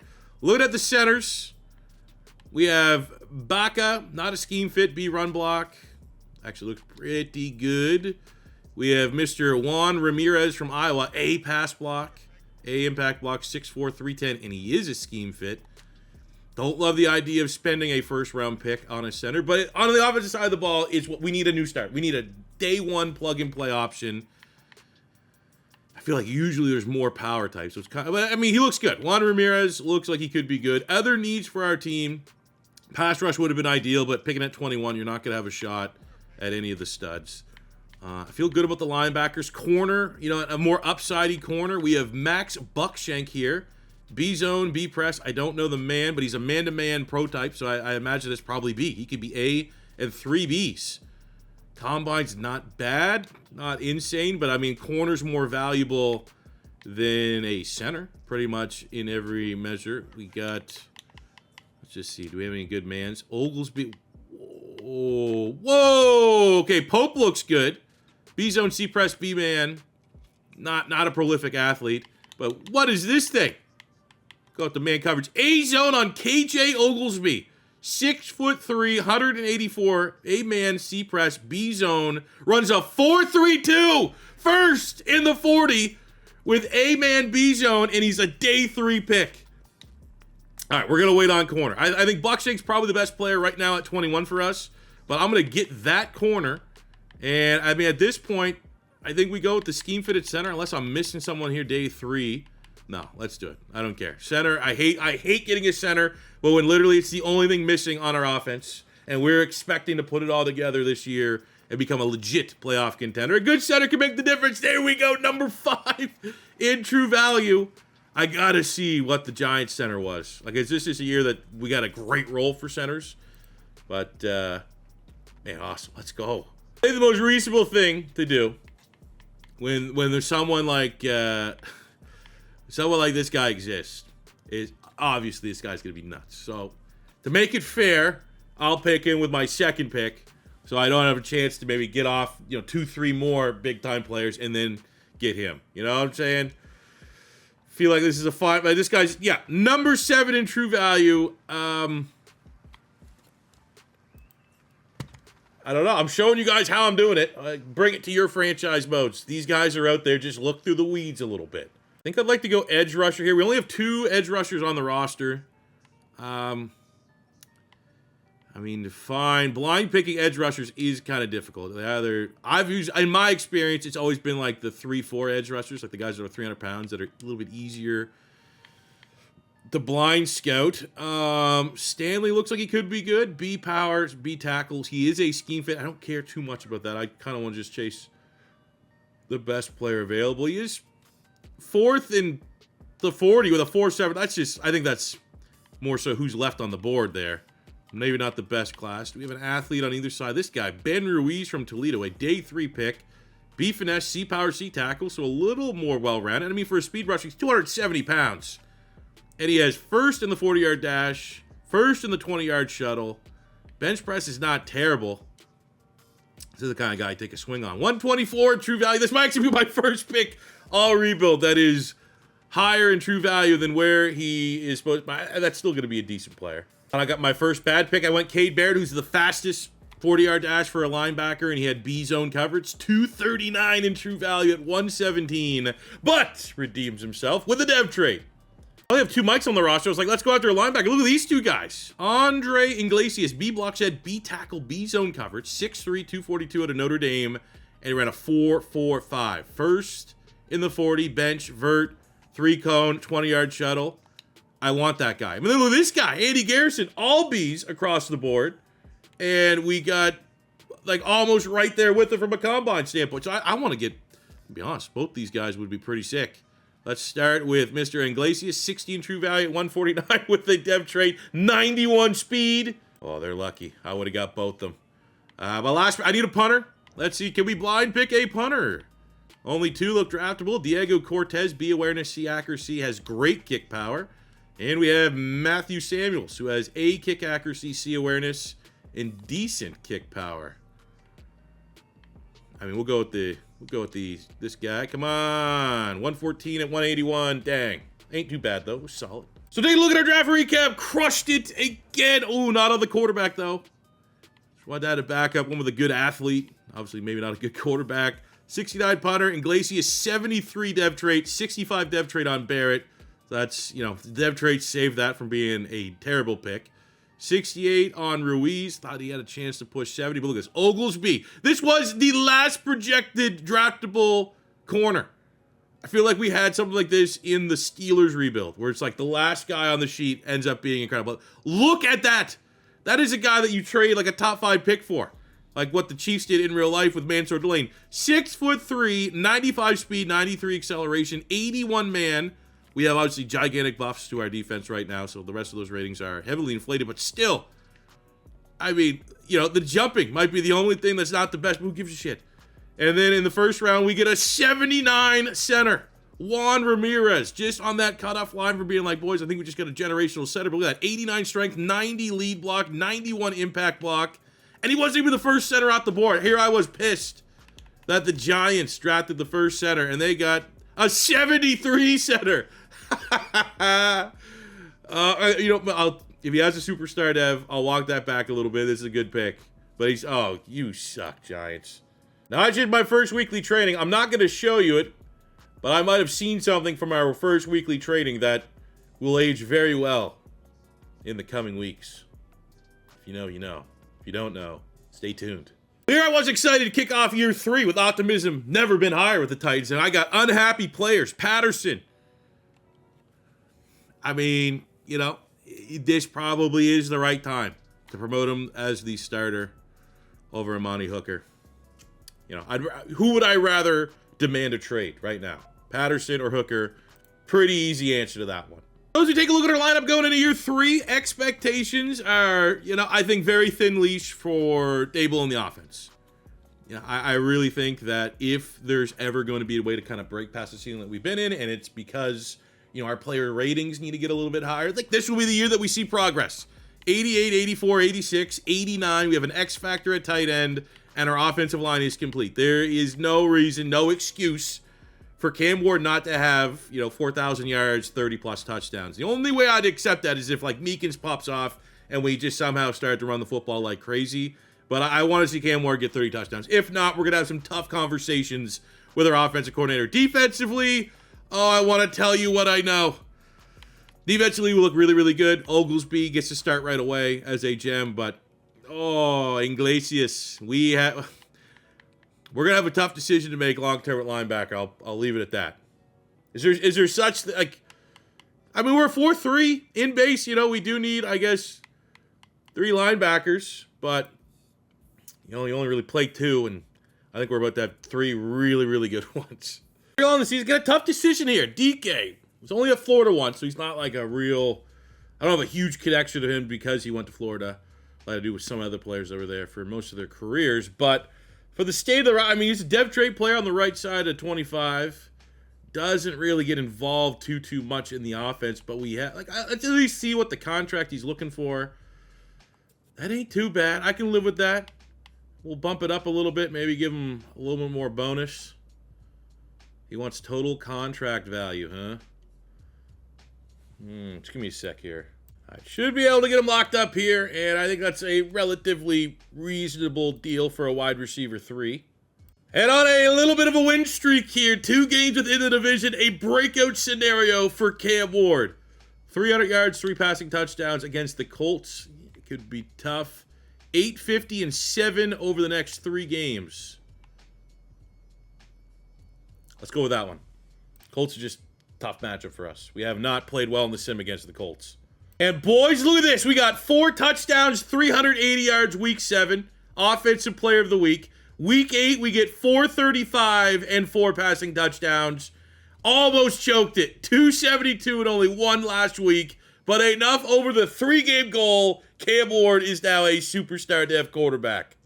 I want to show you what I did.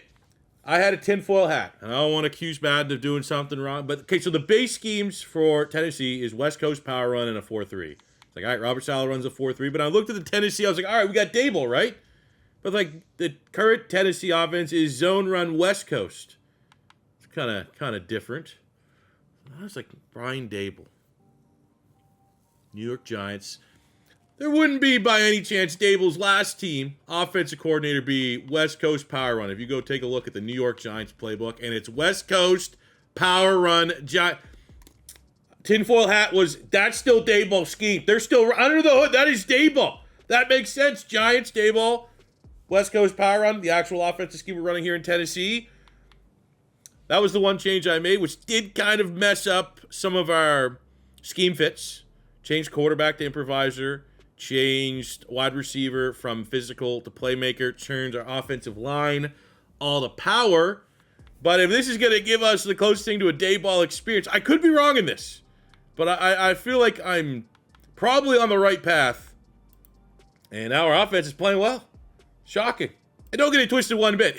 This game has done a really, really good job on making playbooks not determine success. Better than any of the last couple Maddens. And the Giants don't have, like, an insane playbook. Like, when I was, like, kind of looking at... I thought about this idea first, and obviously Cam Ward's crushing it right now.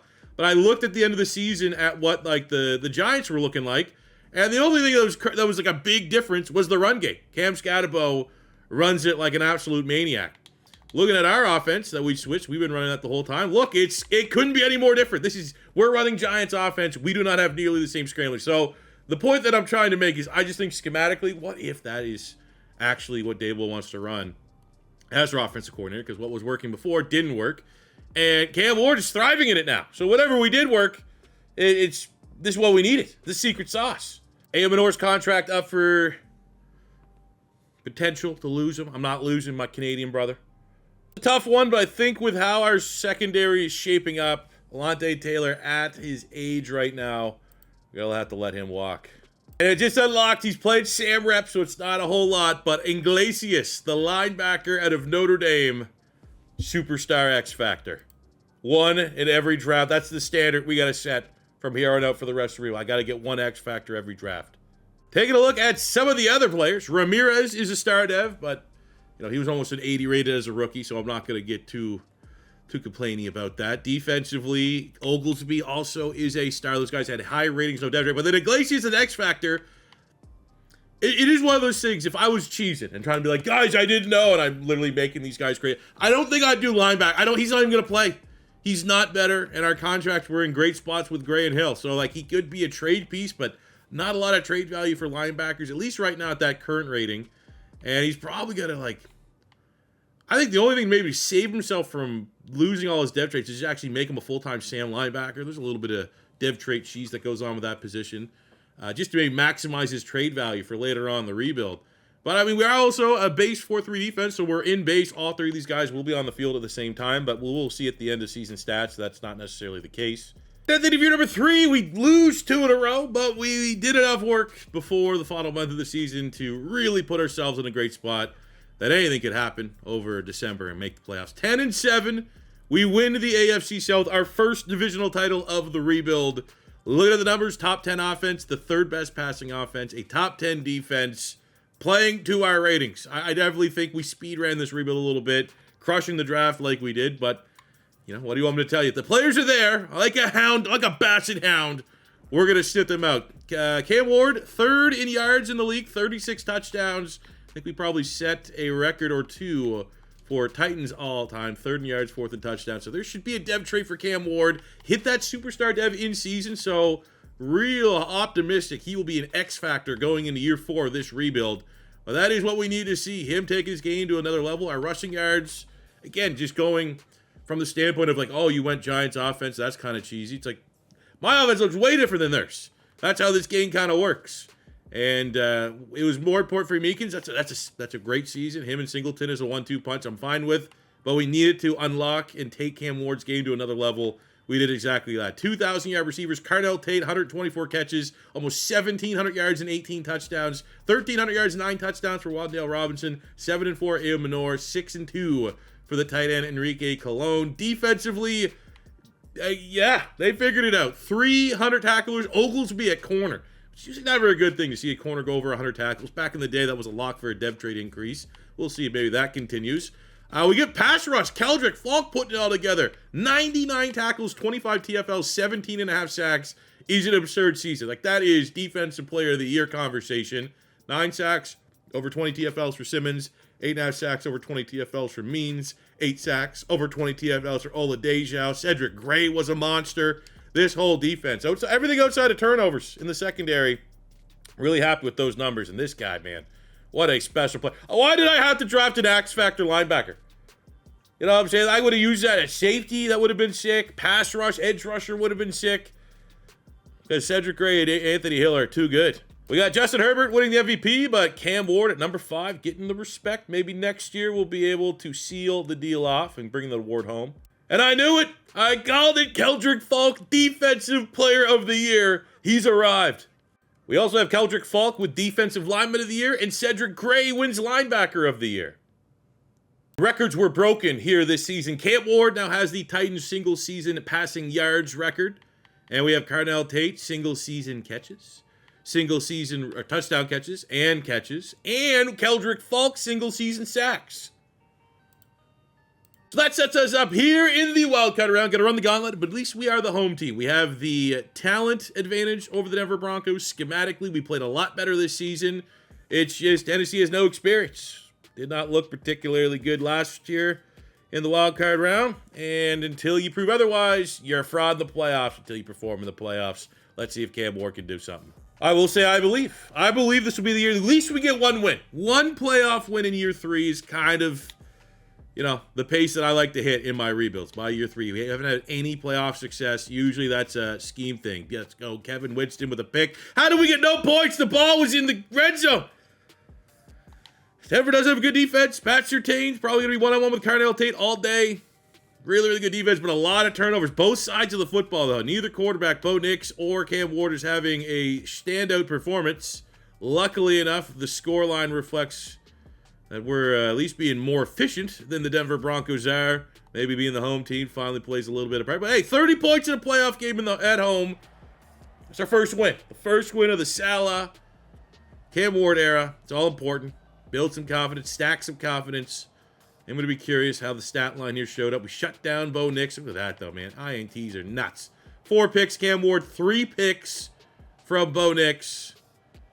At least Meekin has played well. Ground game, stepped up. Carnell Tate with a touchdown. Ayo Manor with a touchdown. Defensively, Means gets a sack. And we got Gray, Winston, and Flop with INTs. Defense, keep playing like that. And we need Cam Ward to play a lot better in the divisional round if we want any chance of moving on. And in the division round, we get the Vrabel Bowl. We're the better team. Schematically, this is going to be an even matchup. The Patriots have the number 2 defense in the league, a top 10 offense. Drake May's 99 overall. This Jackus guy, Gabe Jackus, is 95 from the year 1 that we started. He's a rookie from Illinois, and he has become a freak of nature. But we got something over here, too, by way of Cedric Falk. I'll have something to say about it. Who will be the top premier pass rusher in this game? I'll take Falk and Jeff Simmons every day of the week on the road. I'm not gonna lie, this feels like a winnable game. As long as the snow doesn't pick up and it turns into who can run the football better. But even then, I think our run game is, you know, that's something that I've tried to bring to Tennessee. We've got a really, really good running back in the mold of like a Derrick Henry, like a power back first. So if the weather does turn to shit, I'd like to think the team that runs the football will win, and I like our chances to run the football better than they do. And look at this. Every team, every drive in the second half has been points until the fourth quarter. Who is going to want this one a little bit more? 2:05 remaining. Oh, come on. I kind of need to. Kind of want to. Kind of need to hop right in. At least, you know, maybe we can get this to overtime. And then if we're going to be the deserving team, if I get them into overtime, we got to see if they can earn it. Love the snow game. Love wearing white jerseys in the snow game. It's not like I'm inside wearing dark glasses. Then also have terrible eyesight. Like, I gotta have probably, like, whatever the cutoff is for you need glasses, I'm probably not too far away from that. But maybe also, maybe not. Am I the only buddy? Is like the sign of that is every time there's like all white on the screen, it feels like a flashbang. I think that's like normal. You know what I'm saying? I don't think maybe it's a C4 eyesight issue. I think most people will see all white jerseys on a bright white field. Not the easiest on the eyes. Come on. We'll go X. Carnell Tate. Oh, make a guy miss. That takes us to the 23. Do we want to start worrying about the clock here? I think we can get this under a minute for sure. Would be all right, but we just don't want to give Drake May time to go get within field goal range. I'm going to send Cologne. Straight line. Come on. Oh, we'll get the check down, actually. We can probably get a lot of yards here and kind of keep with the time of possession. Go to the Canadian. He knows all about playing in the snow. Come on. Come on now. Wandale Robinson. He's a dog. And we go for 2, and then he scored a touchdown. What the fuck was that? We go for 2. Sick. They score a touchdown with like 10 seconds left.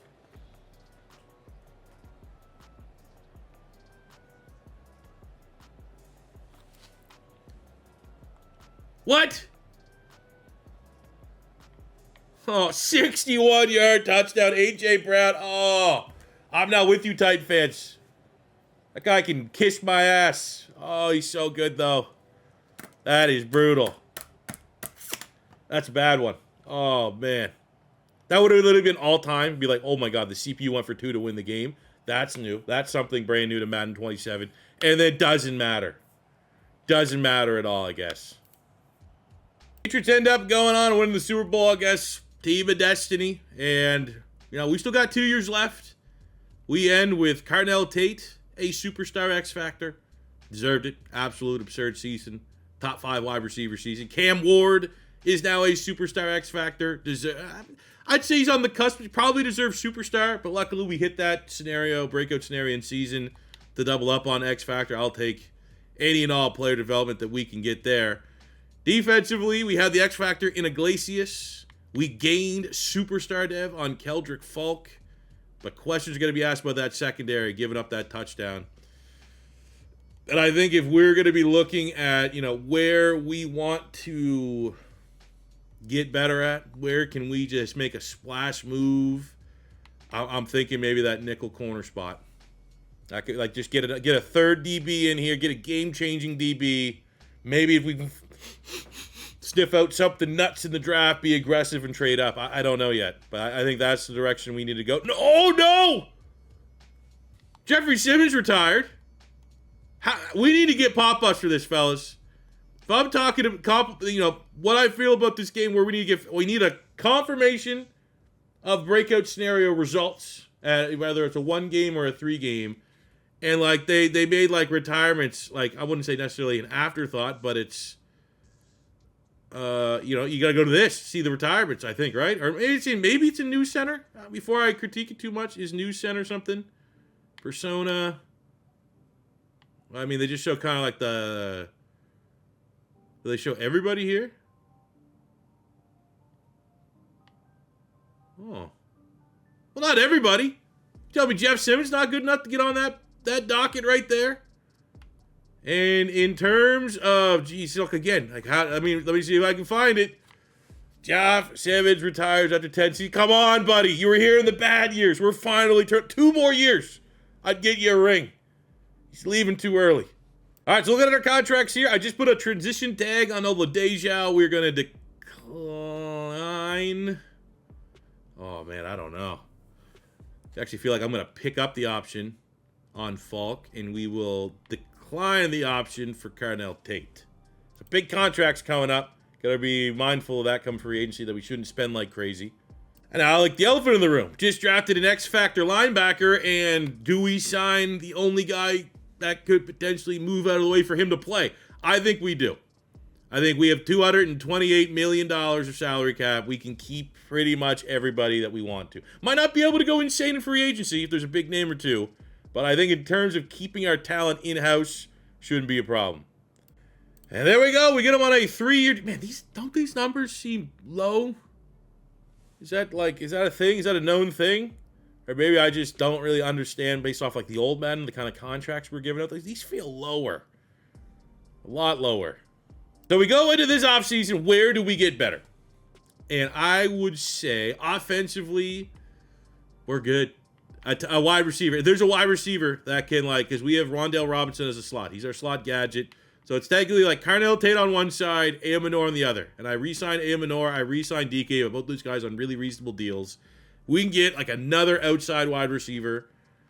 Given our salary cap situation, that could be in play, but it's not a huge need. A huge need is looking at the defense. Oladipo's transition tag, so I'm hoping and optimistic we'll get him back. We do have cover if someone poaches him away. We need a D tackle. Brown's solid, but got to try to replace Jeff Simmons somehow. So D tackle's a big need. I think corner is a big need when we'll keep tabs on edge and wide receiver. And taking a little peek here at free agency. Well, of course, the guy we let walk in the Cookie Monsters, tied for pretty much best corner available on the market. Defensive tackle, is there a Jeff Simmons replacement? Christian Barmore, 30 years old, 83 rated. Alfred Collins, 27 star dev. I think I could probably draft a D tackle in this situation. Pass rush, we have Oladipo as the top pass rusher available, and so far it looks like no one's biting, no one's interested. Tough market because Michael Williams, Ezraku are comparable players, and they're going to be much more affordable. Then you got Dallas Turner, the superstar dev. But you might have the teams that miss out on these guys come in and try to make things annoying for Oladipo. Then we shift our attention to wide receiver. And Devonta Smith is there. Ooh, that could be... Is that what we need? Carnell Tate, Devonta Smith with Wandale Robinson in this. I think this is at least... Let's put our name into the ring. $212 million a cap. I think we will go... Because, what can we get 3,000-yard receivers? Is that... I'm going to go up to a $40 million bonus. And I'll go 17 and a half. Where does that put us? 92%. I'll give you... I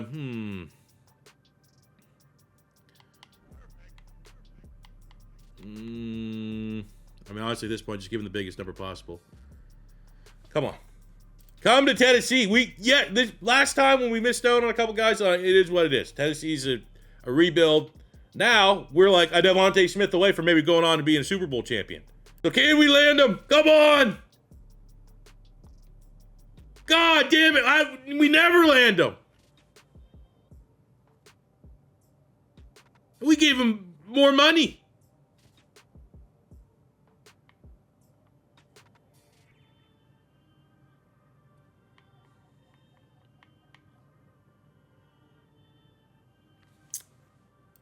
Shit.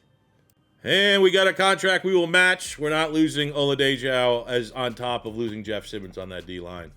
I can't, come on, man. Devonta, you're the missing piece, dude. So as you take a look at the draft, did a little bit of homework. Positions. Positionally, D tackle, corner, kind of the two. And then there's this thing. This just needs to be addressed. Anytime a safety's top 5, I'm always like, sniff test. A hit power, A tackle, A zone coverage, and he's pretty much good at everything. This guy looks like he could be pretty scary. We're good at the position. It's worth talking about. We're going to go take a look. I won't be trading up for a safety, but for us, we are looking at pass rush via the D lineman, and this guy looks also pretty good. Jack Simpson, 3 A's and a B, 6'2", 289, and 4'6". There's a might be trading up for type guy. If I can, again, I want to keep the streak alive and getting just unbelievable talents. This guy also looks like he's this corner, fellas. What are they? Everything. I'm gonna keep it alive. I couldn't change it. Every where is it? League, draft class. Everything is normal. And I honestly, through these rebuilds, I don't know. Should we make some of them weaker? I like having fun players to draft, if I'm being honest with you. But, they might get rid of the thing that spoiled dev traits. But if you give anybody this, where it's is this guy good? 4, is A good? Is there anything higher than A? Oh, how about the fact that, okay, maybe combine's not the best, but his agility is ridiculous for like a big corner at 6'3", 203. So we're going to see where these guys are going. Can I take a look at the mock drafts here? That D tackle on that corner is kind of who I want.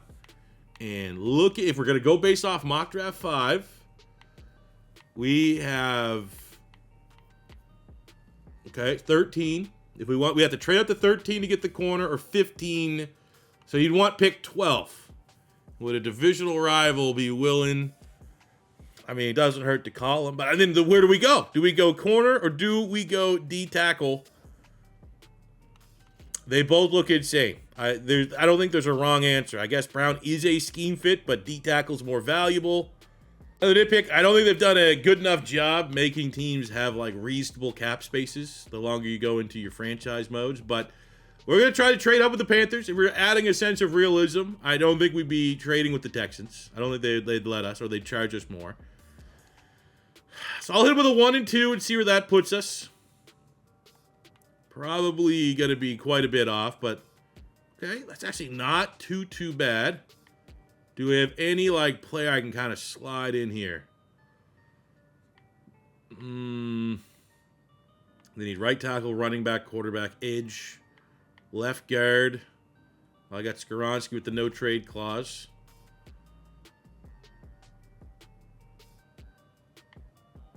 I mean, they have no cap. I had to trade them picks. I was going to say, there you go, Jermaine Johnson. That could be something. I'd even throw in Oladeji out, knowing what we're trying to trade up for here. But we have to go picks. I'll go 1, 2, and like a 3 next year.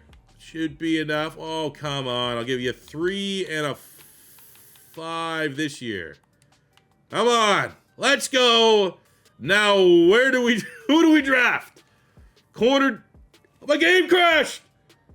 They're not letting me draft one of those players. I don't care what they do. They can crash the game 20 more times. I think I'm just going to let logic, positional logic, make the most sense. Our defensive line finally kind of put it all together with Jeff Simmons last year. Now that he's gone, I don't want them to regress. Go with the best D tackle available, Jack Simpson. Instead of 4 A's like the corner, he's 3 A's. This has got to be the pick. Number 4 in true value at pick 11. And we get the dev trade. So I was like, is there a way that corner fell? That'd be pretty cool. Well, we actually have a couple interesting. This guy, Kyrie Wagner, 6'2", A catching, B man. Not really great zone coverage. Combine could be better, but almost a 40-inch vertical, elite jumping. But look at this other guy, D White, Donald White from Notre Dame, 4B. So it's not 4 A's, but he's 4 B's, 6'4", 190 pounds. Combine really good. Second in the 40-yard dash, first bench, second vert, first in broad, first in 3-cone, second in the 20-yard shuttle. Yeah, all right. Yeah, don't gotta twist my arm. This seems like the pick to make. 23 in true value at pick 90. Ooh. All right. A little humbling, but still, I mean, what's the rating gonna be? Probably at least 72, 73.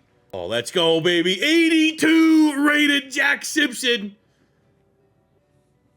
That will do. 83 speed, 83 acceleration at 290 pounds, 93 tackle, 93 strength, 83 power move. You got to make a trade up. You got to get a player like that. And then the corner at 76. I was thinking like, yeah, 73, 74 maybe at the highest. I will take 76 scheme fit, dev trade or not at this point in the rebuild. But I do want to go take a little look-see. One was at the So we passed on Marcus Brown at corner, 83, even crazier. I'm going to imagine this is at least a superstar. I don't think they get players that high that only have star devs. I don't think there'd be a wrong option. I think we just picked the more important position. But ladies and gentlemen, the safety, Jonathan Long, 88 rated rookie. 91 speed, 94 acceleration, 86 zone, 85 tackle, 90 pursuit, 99 hit power, 77 winner, 76 catching. What the hell? I mean, you had that USC wide receiver that get generated last year. He wasn't this good. That guy is insane. That's one of the best draft players I think I've ever seen. And we get an awesome news, super exciting news as we kick off year 4. Carnell Tate's contract holdout. Awesome. Well, let's pay him. And this does not look like it's going to be a bargain contract, but it's not going to be too absurd. Actually, I wonder if we can get him here just to tell him it works. Get a win. And he's buying it, man. He doesn't want to go anywhere. Carnell Tate gets paid. They sure do love asking for money before I could even get excited for the next season, as I don't even know what this number's going to look like. Cedric, the reigning defensive player of the year. There's no way I can even hit okay. There's no way that he's taking this low of money. I think we'll go like 18 salary per year. And we'll at least bring that up to 30, and then we'll go no trade clause, fully guaranteed. Wow. These are low, right? I'm not. This is something that people are talking about. I just got the defending player of the year for 92 guaranteed. Alrighty, Titans going to year 4 here. Expectations are now deep playoff run, bare minimum. Repeat as divisional champions, bare minimum. This is an offense that is really, really good and still ascending. Every single starter on this team is going to get better. They're going to be better at the end of the year than they are right now. I think we're going to be definitely a 90-plus overall team. I think on paper, out of the main rebuilds, we've done the Browns, we've done the Steelers. For rebuild number 3, I think this team already in year 4 is the strongest that we've had out of all 3. Definitely aided by drafting my ass off here, but you know, this is a team, like, you know, nickel. Nickel is literally the only spot where you'd go, like, yes, if we had a really, really good nickel, this would probably be a complete roster. Because we have a pass rusher that's the defensive player of the year. The 2D tackles look terrifying. The linebacking cores are crazy. We don't have a weakness in base defense. Maybe not elite players across the board, but no weaknesses there. We have money to spend to improve these positions if free agency or maybe a trade or something like that opens up. This is a team that needs, like, I'm saying this should be almost a Super Bowl team. Those are the expectations we need to have here going into year 4. I will say, though, knowing that we have an X-Factor linebacker that's just not really playing, and I need a corner, like I think a game-changing corner, there's got to be a team out here that's willing to deal, willing to talk business. But I know what I got. We got an 82nd-year X-Factor linebacker that's big-time value. I value it more than maybe these teams will value it. Got Chris Johnson there on the Dolphins. I mean, Philly wouldn't be getting rid of one of those two guys. There's a lot of money they have in the secondary. Keep the Terrell brothers likely there. Colton Hood, 86. Again, that's not the game changer. I don't think I'm not saying I needs to be a superstar. Travis Hunter from the Jags. What do they say? Oh, they don't even have any salary cap to do that. What if they put him in there? No. Okay. Angelo Pons, 2488, and he's a nickel, and they need a Mike, and they're the Jets. They signed him on a 7-year deal. 82 X Factor for an 88 star, but the 88 star is exactly what I need on defense. I would say maybe if they're willing to throw a pick in here, like Pawns in a 3.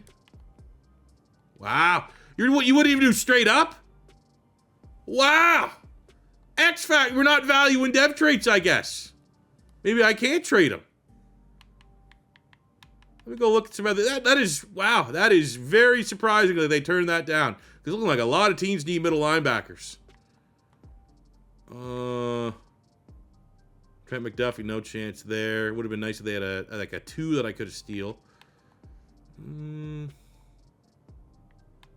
Porter, Stingley, Lassiter. I mean, again, another thing, much like Philly, do they want 2 expensive corners like that? Would they want D'Amico to come get a new beast linebacker? Oh, they have their own X factor at linebacker. So, I don't know, fella. I don't think there's... Maybe that, Jalen Johnson. I'd take a... Ooh, they have Kyler Gordon's an X factor. But they maybe... I'd be honest, I'd be happy with Jalen Johnson. Think they do that? Not even close. No, we're keeping up. I tried. We got Wan'Dale Robinson up for a contract extension. We are 2-game win streak. We're 4-2. We're looking pretty good, so I'm in a good mood. What kind of numbers I mean, yeah, that's reasonable if you take that. You know, we now have to kind of factor in the, you know, Carnell Tate's our guy. So everyone else kind of, in a way, needs to kind of fit within that ecosystem I'll guarantee another year where it's like, you know, like you're a slot wide receiver. That like under 50 was kind of what I was hoping for, and we got him at 48. And we go into our bye week, sitting atop the division. We are 91 rated across the board, and pretty much in the green across every single team rating. And Jack Simpson, the defensive tackle that we traded up for. 3 drafts, 3 X factors. And we end year 4 the same way we end year 3. I lost 3 of the 4 games in the final month of the season, go 12. I was thinking, you know, maybe 1 seed, and I thought when I did look, the Patriots were 14-1. Patriots go 60. I'm sure we're going to run into them at some point. Of course we will. But look at our ratings. Top 10 offense, number 5 defense. We get a tough out here because the Bengals, as we all know, offensively can kind of throw on anybody. But take a look at the old stats here. We didn't have anybody make the top threes. Cam Ward, 29 touchdowns, 10 picks, so regressed. Yeah, that's what usually you do when you go up to a superstar X factor. You tend to regress. Run game was solid. Good 1-2 punch there between Meekins and Singleton. Passing game, 2,000-yard receivers. Tate, 1,300 yards, 10 touchdowns, 1,005 for Wandale. Abel was solid. Tight end was solid. We'll say again, though, we don't know. If you're taking something from this rebuild, probably never pay for a tight end if you're kind of rocking the schemes that we're rocking. Just doesn't really happen there. Defensively, Anthony Hill and Gray continue to be maybe the best 1-2 linebacking duo in the league.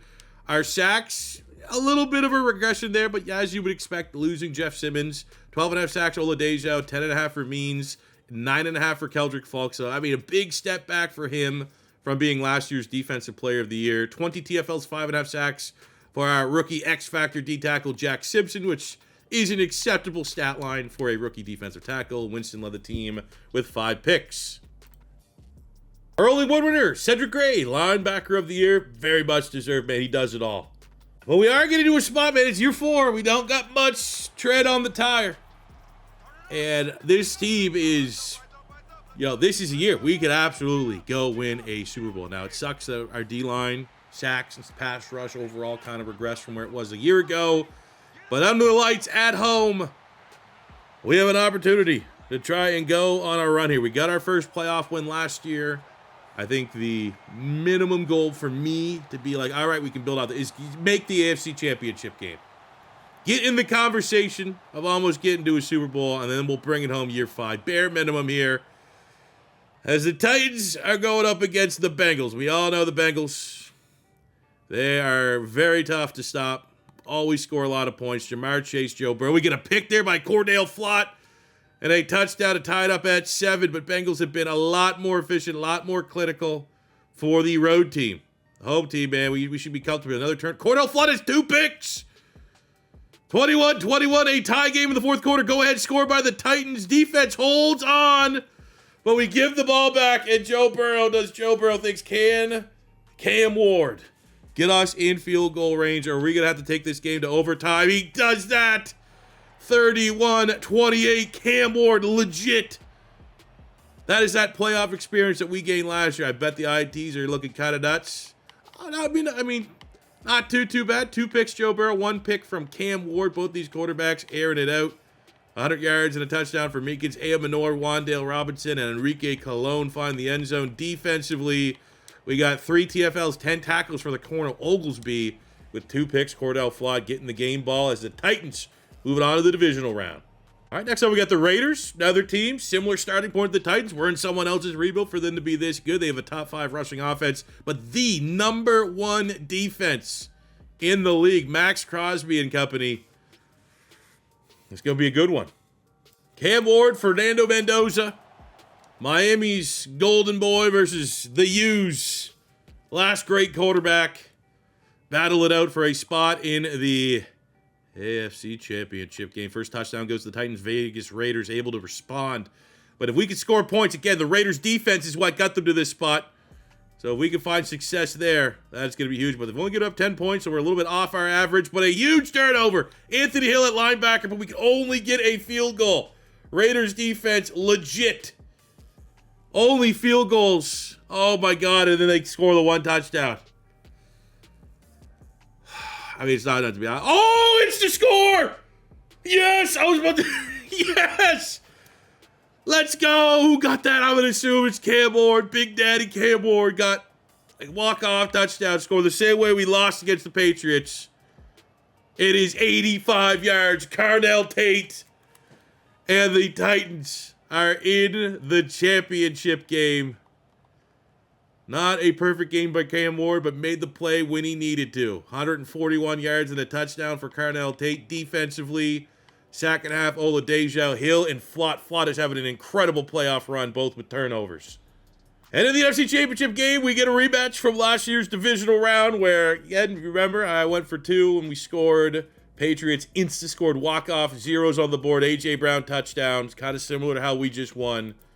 They go 16-1. Have they, like, just massacred everybody? I mean, the close barely beat the Texans. Texans have one of the best defenses going, though. But the 16-1 Patriots come to town, or we're coming to their town, and we're going to ruin their party.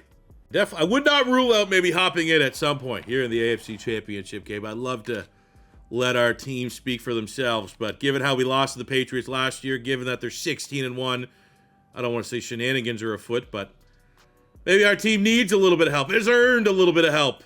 We have not been across midfield, but we get a great drive to get a touchdown and cut it within 7 at the end of the first half. Patriots score first touchdown. We respond. The Patriots are 2 for 2 both drives, and we're right there with them. This is when we hop in. Let's tie this thing up.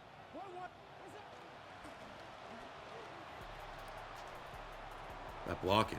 Look at the blocking on the toss. That is all the receivers. Oh, I mean, you know, you take the touchdown against the 16-1 team on the road, but there's way too much time.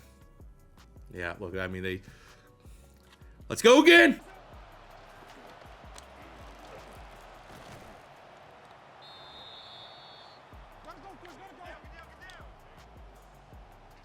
Second and 1. Try to get this Carnell Tate top of the screen. Gonna watch. I'm pretty sure it's Gonzalez. Look at that separation. Oh, baby. Is Coach Saleh gonna go for 2? I'm gonna let him do it. I'll take this to overtime. He goes for 2. The ball's on him. Achievement locked. Coach Saleh, back-to-back years. He hates the Patriots. We go for 2. We send that home wrecker back home where he belongs. Oh, baby. Not going to comment about my defense's performance. Drake May had almost 500 yards and 5 touchdowns. Well, let's talk about Cam Ward. 4 touchdowns, 300 yards, $153 on the ground from Meekins. Carnell Tate, A.M. and North stepping up.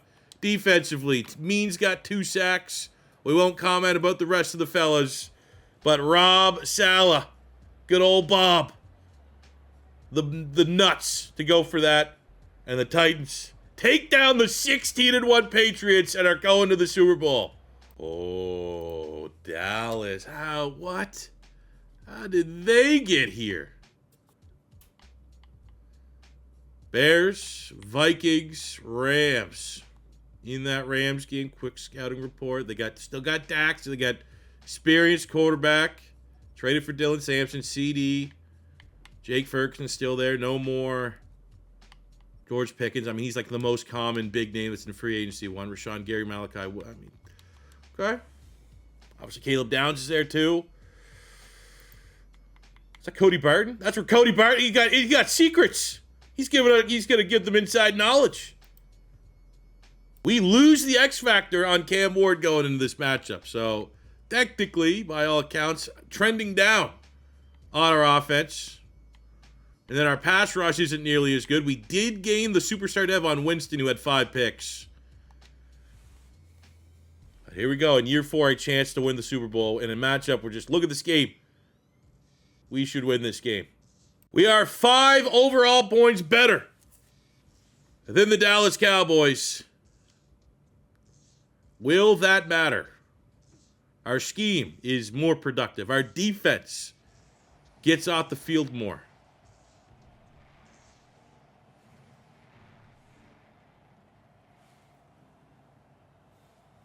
It's a rain game, of course. Love it. Love the Super Bowl being played in a hurricane. I love it. Raymond James Stadium. This may favor the team that can run the football more. I think that I'll take the slight advantage on that. Our running back Meekins better than Dylan Sampson, who's what, RB2 for the Browns behind Judkins. Can we get the legit walkout here? There we go. What is that? Is that a bobcat or something? The Tennessee Titan cat animal. The generic animal that is the Titans mascot. These guys are ready. Come on. I don't want to lose to Dallas. I hate Dallas. Anybody but Dallas. Opening drive, we get a force fumble by Zach Patterson. We capitalize with a touchdown. Dallas able to respond. 7-7 ball game. Titans get a go-ahead in the second quarter. Dallas scores, but not a touchdown. They settle. They're the team that blinked first. Touchdowns only for Tennessee. Dallas is out here settling for field goals. 11 points is our lead. Oh, we are going to see this one out.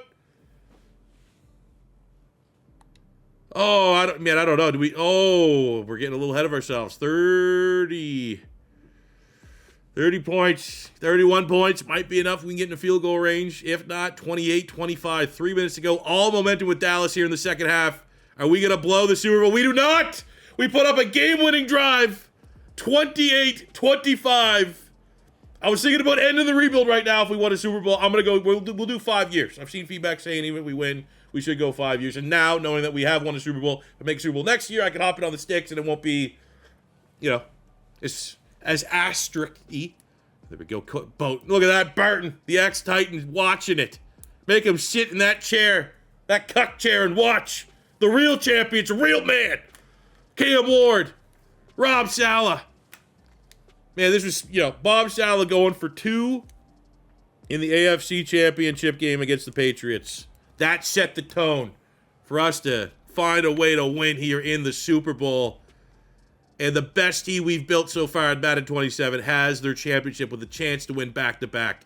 Cam Ward, 282 yards, 2 touchdowns, 1 pick. Run game was complimentary. Carnell Tate with 126 yards and a touchdown. He's probably leading for Super Bowl MVP. Simpson with a sack, Patterson with an interception. I'm going to give the MVP here, Carnell Tate.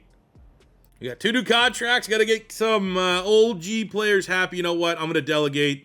The contract numbers feel in a real sweet spot that we can trust that we're going to get back in Meekins on pretty good numbers. And we go into our final offseason as Super Bowl champions. Where do we need to get better? I think wide receiver could just be what can take this team over the top to repeat. And if we had another big-time, maybe traitsy wide receiver, that would be something that's obvious. The offensive line is ridiculous. Everywhere else is good. Defensively, a corner. I'd say a corner and a wide receiver. I guess Patterson is only an 82 at strong safety, so if there's like a crazy strong safety, we could. So that'd be secondary need. And what do we have? Oh, we have a free safety. George Pickett's 93 rated at wide. Okay, let's take a look. So strong safety, we're better. We're good.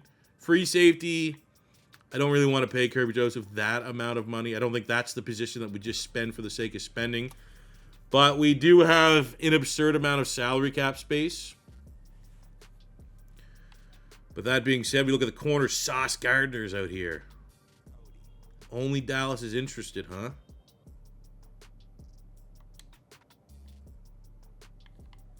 I'm going to give you 1 year. I have so much money. I'm going to give you 15 and 15.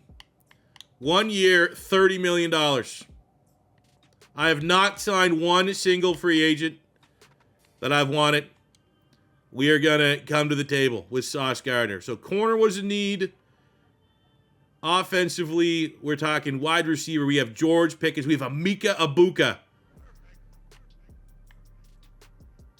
This is one of those ones obviously Egbuka with the X. That's what we need to go after, Egbuka. I was going to say, no one's interested in Pickens. We could probably just slide in here while everyone's on Egbuka. Give Pickens a good enough offer that everyone that misses out on Egbuka can't come in and get him. Also, Garrett Wilson would kind of fit the bill of upgrading the wide receiver room a little bit. But Egbuka has the abilities, the traits. The Ohio State connection, reuniting with Carnell Tate. So we'll give his total bonus. And I mean, we're defending Super Bowl champions, so we got a little more motion that you like to think we can sign some of these free agents. I'll go 18.5 salary, 50 million bonus, no trade clause, every year guaranteed. What do we say? I'm going to say we get Sauce, but not Abuka. Abuka chooses the Raiders. Coward! Absolute coward. Sauce Gardner. Only had 2 bids. Us and the Cowboys. There we go. We get Sauce. And then we can still come back here. Pickens already said no to us. So I'm going to go Garrett Wilson. Another Ohio State. Oh, geez, we got to give him a better... Okay, just a sec. We'll give him a way better bid here. And there we go. Garrett Wilson signs on the dotted line. A huge offseason. Garrett Wilson, Sauce Gardner. No one's beating us next. Undefeated season loading. Patriots couldn't get undefeated. We might be able to. Now that we're kind of playing with house money, let's just see if I can give you guys more tips and luck into a blind. I have not seen any player. Sometimes I at least kind of look at the positions that I'm considering at the Vines. I have no idea. Can we find the best player available with like no information whatsoever?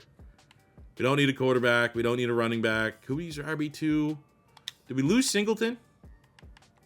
Or is he still here for another year? So we lost Singleton. Running back 2 could be interesting. But also, okay, we'll look quickly elsewhere. Wide receiver, we're good. Tight end, we're good. We're great across the offensive line. Pass rush, we are pretty fine. We'll just make sure.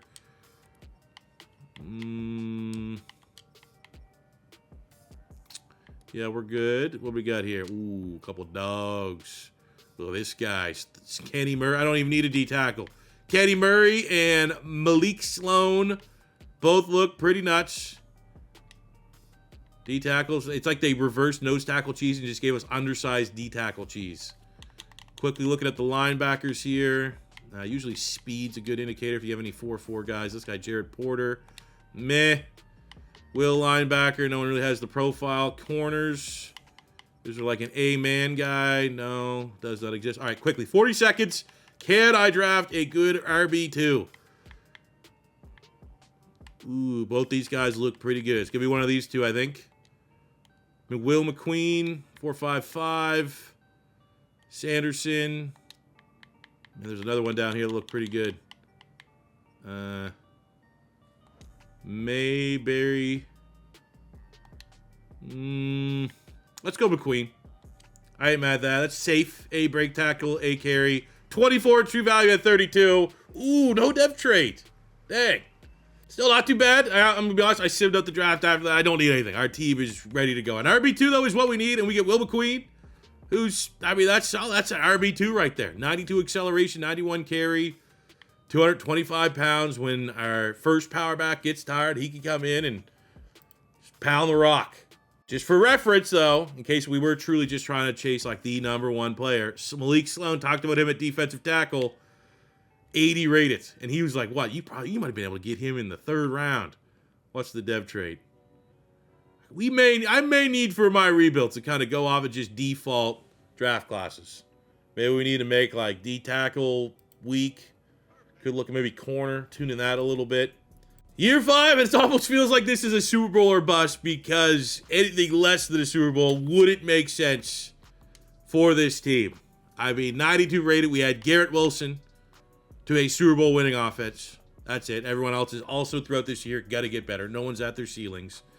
Defensively, we go get Sauce Gardner, improve the secondary. Hopefully, kind of can shut some teams down a little bit. You have Winston, who's playing the best football of his career, and just every level. This is the best team. This is probably the best offense and best defense in the league. I'm saying 13 wins minimum. And we have to get back to the Super Bowl to defend our title. Sick, 0-2. Love it. At least we're able to beat the Patriots. Hopefully it starts a win streak. And at the end of year number 5, we get to the playoffs after an 0-2 start. Bad loss against the Browns. But the good news is that we already had the division locked up. Everyone else on the South was ass. And we had no chance at the 1 seed with the AFC East. Both Patriots and Dolphins. Someone else is rebuilding in this series. Dolphins are sick. Gives me optimism for our main franchise that we could get there someday. But we played really, really well. Had a nice season here. Cam Ward was 3rd in the league in passing yards. Carnell Tate was third in the league in receiving yards, definitely up there for total touchdowns, which you love to see. They look the rest of the yeah, so third for, and he's first in touchdowns, 37 touchdowns, 7 picks for Cam Ward. So if we make the Super Bowl, a chance he gets his superstar X Factor back, which I'd love because we're going to hop in and play the Super Bowl. 1,100 yards, 12 touchdowns for Meekins. 1,700 yards, 17 touchdowns, 103 catches for Carnell Tate. 905 for Garrett Wilson. 8-8 for Enrique Colon. 7-4. We'll round that up. That's 800 yards and 4 touchdowns for Wandale Robinson. Defensively, Cedric Gray's, man, will linebacker in the Robert Saleh scheme puts up numbers. 12 sacks from Means, 9 from Oladejo, 8 from Simpson, 7.5 from Keldrick Falk. I don't know what changed for Keldrick Falk. Was it Jeff Simmons, I guess? Is the only thing that has changed for our sacks to just fall off a cliff, or at least Keldrick Falk's play. INT numbers, Oglesby leads the team with 5 picks. Pretty cool. Cam Ward, year 5 MVP. We got Carnell Tate winning Offensive Player of the Year and Wide Receiver of the Year. And KJ Oglesby, who once upon a time was the last projected draftable corner, is DB of the Year. And with his 37 touchdowns this year, Cam Ward is now the Titans single-season record for passing touchdowns. 37. What a turnaround for his career. Taking a look at the career stats, what the players have been able to accomplish in their careers, including the rebuild. 22,000 yards for Cam Ward, 155 touchdowns and 43 picks, and now an MVP and a Super Bowl win. Everything you can hope for when they selected him first overall. Meekins has been great since he's been in our backfield. 4,500 yards, 34 touchdowns. A lot of fumbles, though. 23 fumbles. He's kind of nuts. Receiving, we're at 7,600 yards, 44 touchdowns. Wandale Robinson did a lot of that with us. See, Garrett Wilson was mostly with the Jets. 7,000 yards, 61 touchdowns for Carnell Tate. More importantly for him, and Amanor and Cologne had a nice season, but Carnell Tate is so close to a 90. If we go on a deep playoff run, he might be a 99 overall, which, again, going right back to why I decided to go with the Dolphins over the Titans. I knew Carnell Tate, 99 overall potential, just didn't have that guy on the Dolphins, which made them more challenging.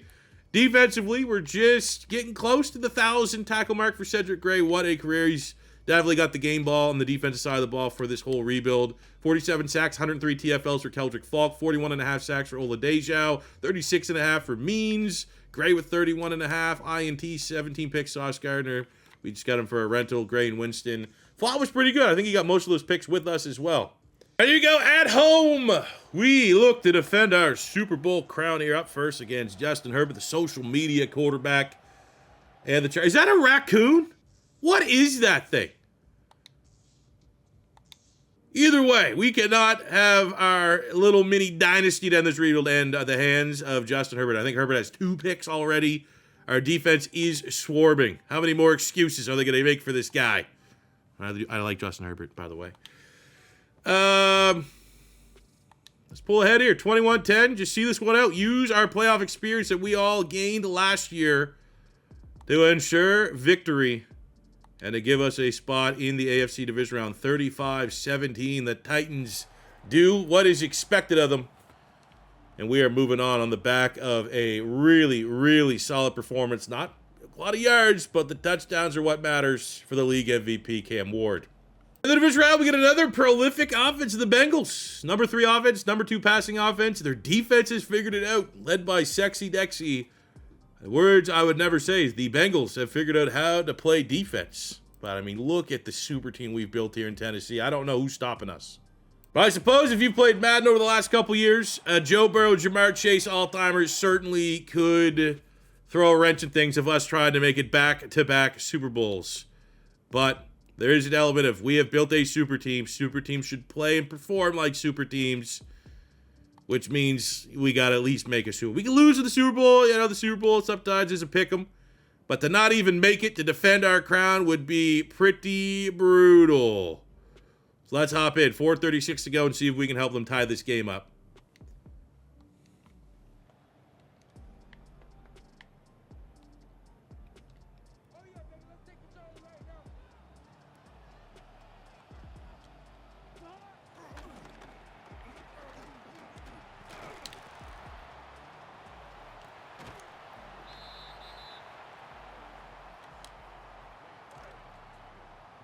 Question is here, do we go and try to just play?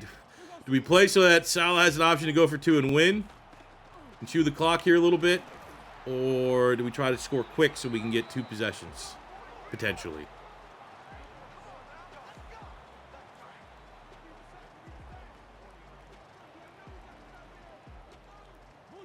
See if we can attack him. I still don't trust they got a defense. Right bumper. Oh. I think if that linebacker wasn't down on one knee, that might have been picked. Gotta watch that. I think that might have been Dex Lawrence with the pressure. Oh, boy. Come on, fellas. 2nd and 10, midfield. I do kind of want to score. Like, I'd love to hit a bomb. So we might have a chance. Why? Who's that? Wandale. Let's go, Wandale. Make a miss. Take him out of bounds. I don't think the clock's going to stop.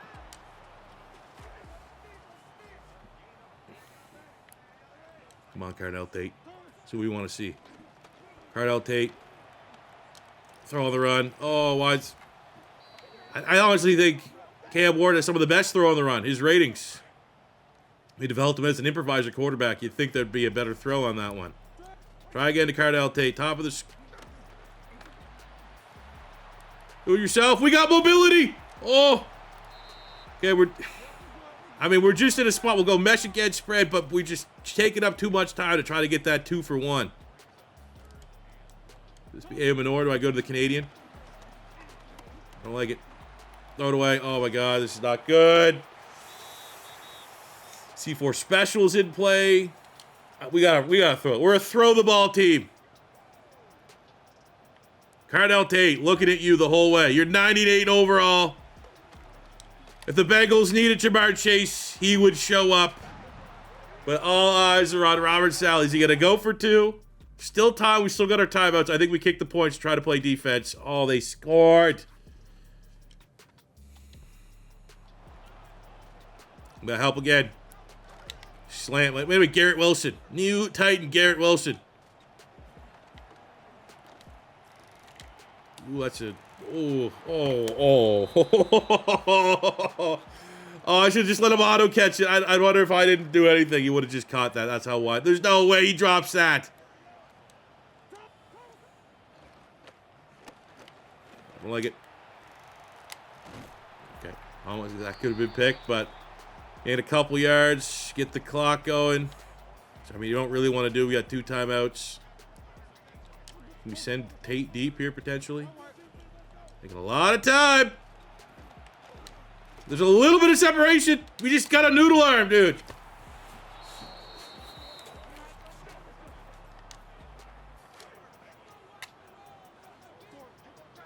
Alrighty, 4th and 7.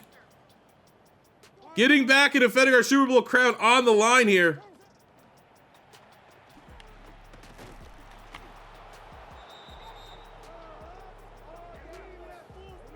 Ah, God damn it. And Dex Lawrence single-handedly crushes. Skoronski's doing his best. Probably could have double-teamed there. Our super team is going to close this rebuild out with only 1 Super Bowl to show for it. Stings a little bit. I mean, we didn't let Joe Burrow take the game over. Cam Ward outplayed Joe Burrow in a sense. I mean, he did have a turnover, though. Joe Burrow played it clean. And those are relatively low numbers. This is the league MVP. You think 40 attempts against the Bengals defense would yield and you'd be a little bit more efficient than what he was. Our run game was all right. Defensively, just, 1 sack, no picks. Only 1 PBU in the whole game. Defense let us down here. But luckily, the rebuild checkmark successful Super Bowl winning streak continues to 3. Didn't have to sweat this one out going into year 5. Got it done in year 4. But it still feels like an L. This team, 90. Look at those ratings right below. I mean, the webcams are the way. 94 overall, 95 offense, 93 defense. This is now the pace car for, when we say, is this the best team we've rebuilt? They're going to be compared until there's an obvious successor to this Titans team that we get. I mean, just crushed it. Cam Ward, we got Cam Ward's an MVP quarterback. Carnell Tate's pretty much a 99. We drafted again, we'll just go off the base rings. Yes, I know they're influenced by our scheme, but a 93 tackle, 96 center, 93 X factor tight end. Brought in a 93 power back to try and make running important again. We get an 88 X factor, 86, 93. Keldrick Falk developed into a beast, drafted a 93 superstar, 95 X factor, D tackle, replacing Jeff Simmons. Was aggressive in free agency at the end and got Sauce Gardner and Garrett Wilson to kind of hopefully move the needle, but I don't know, man. Maybe that messed the chemistry up a little bit. But overall, apologies, and hopefully this is good enough for Titan fans that were hoping that they were going to be our main channel franchise here at Madden 27. We will have, I'm looking at my calendar, tomorrow will be episode 2 of the Dolphins franchise mode, and we're going to have more Dolphins, more rebuilds. Jack State Dynasty in College Football 27 will continue. So make sure you guys keep locked in, keep tapped in. If it is your first time stopping by, don't be afraid to hit that subscribe button. Pretty close to 190,000 subscribers and the big goal of 200,000 this cycle. I'd love to try to hit that. So if it is your first time stopping by, or you want to spread the word and say there's a pretty cool Madden franchise, college football dynasty content happening on this little corner of the internet, I would very much appreciate if you share it with your friends and stuff like that. But that'll do it for me today, guys. Please let me know in the comment section below what team you want to see rebuilt next. And I'll see you back here in the next one. Till that time, peace out, love ya. Have a good one.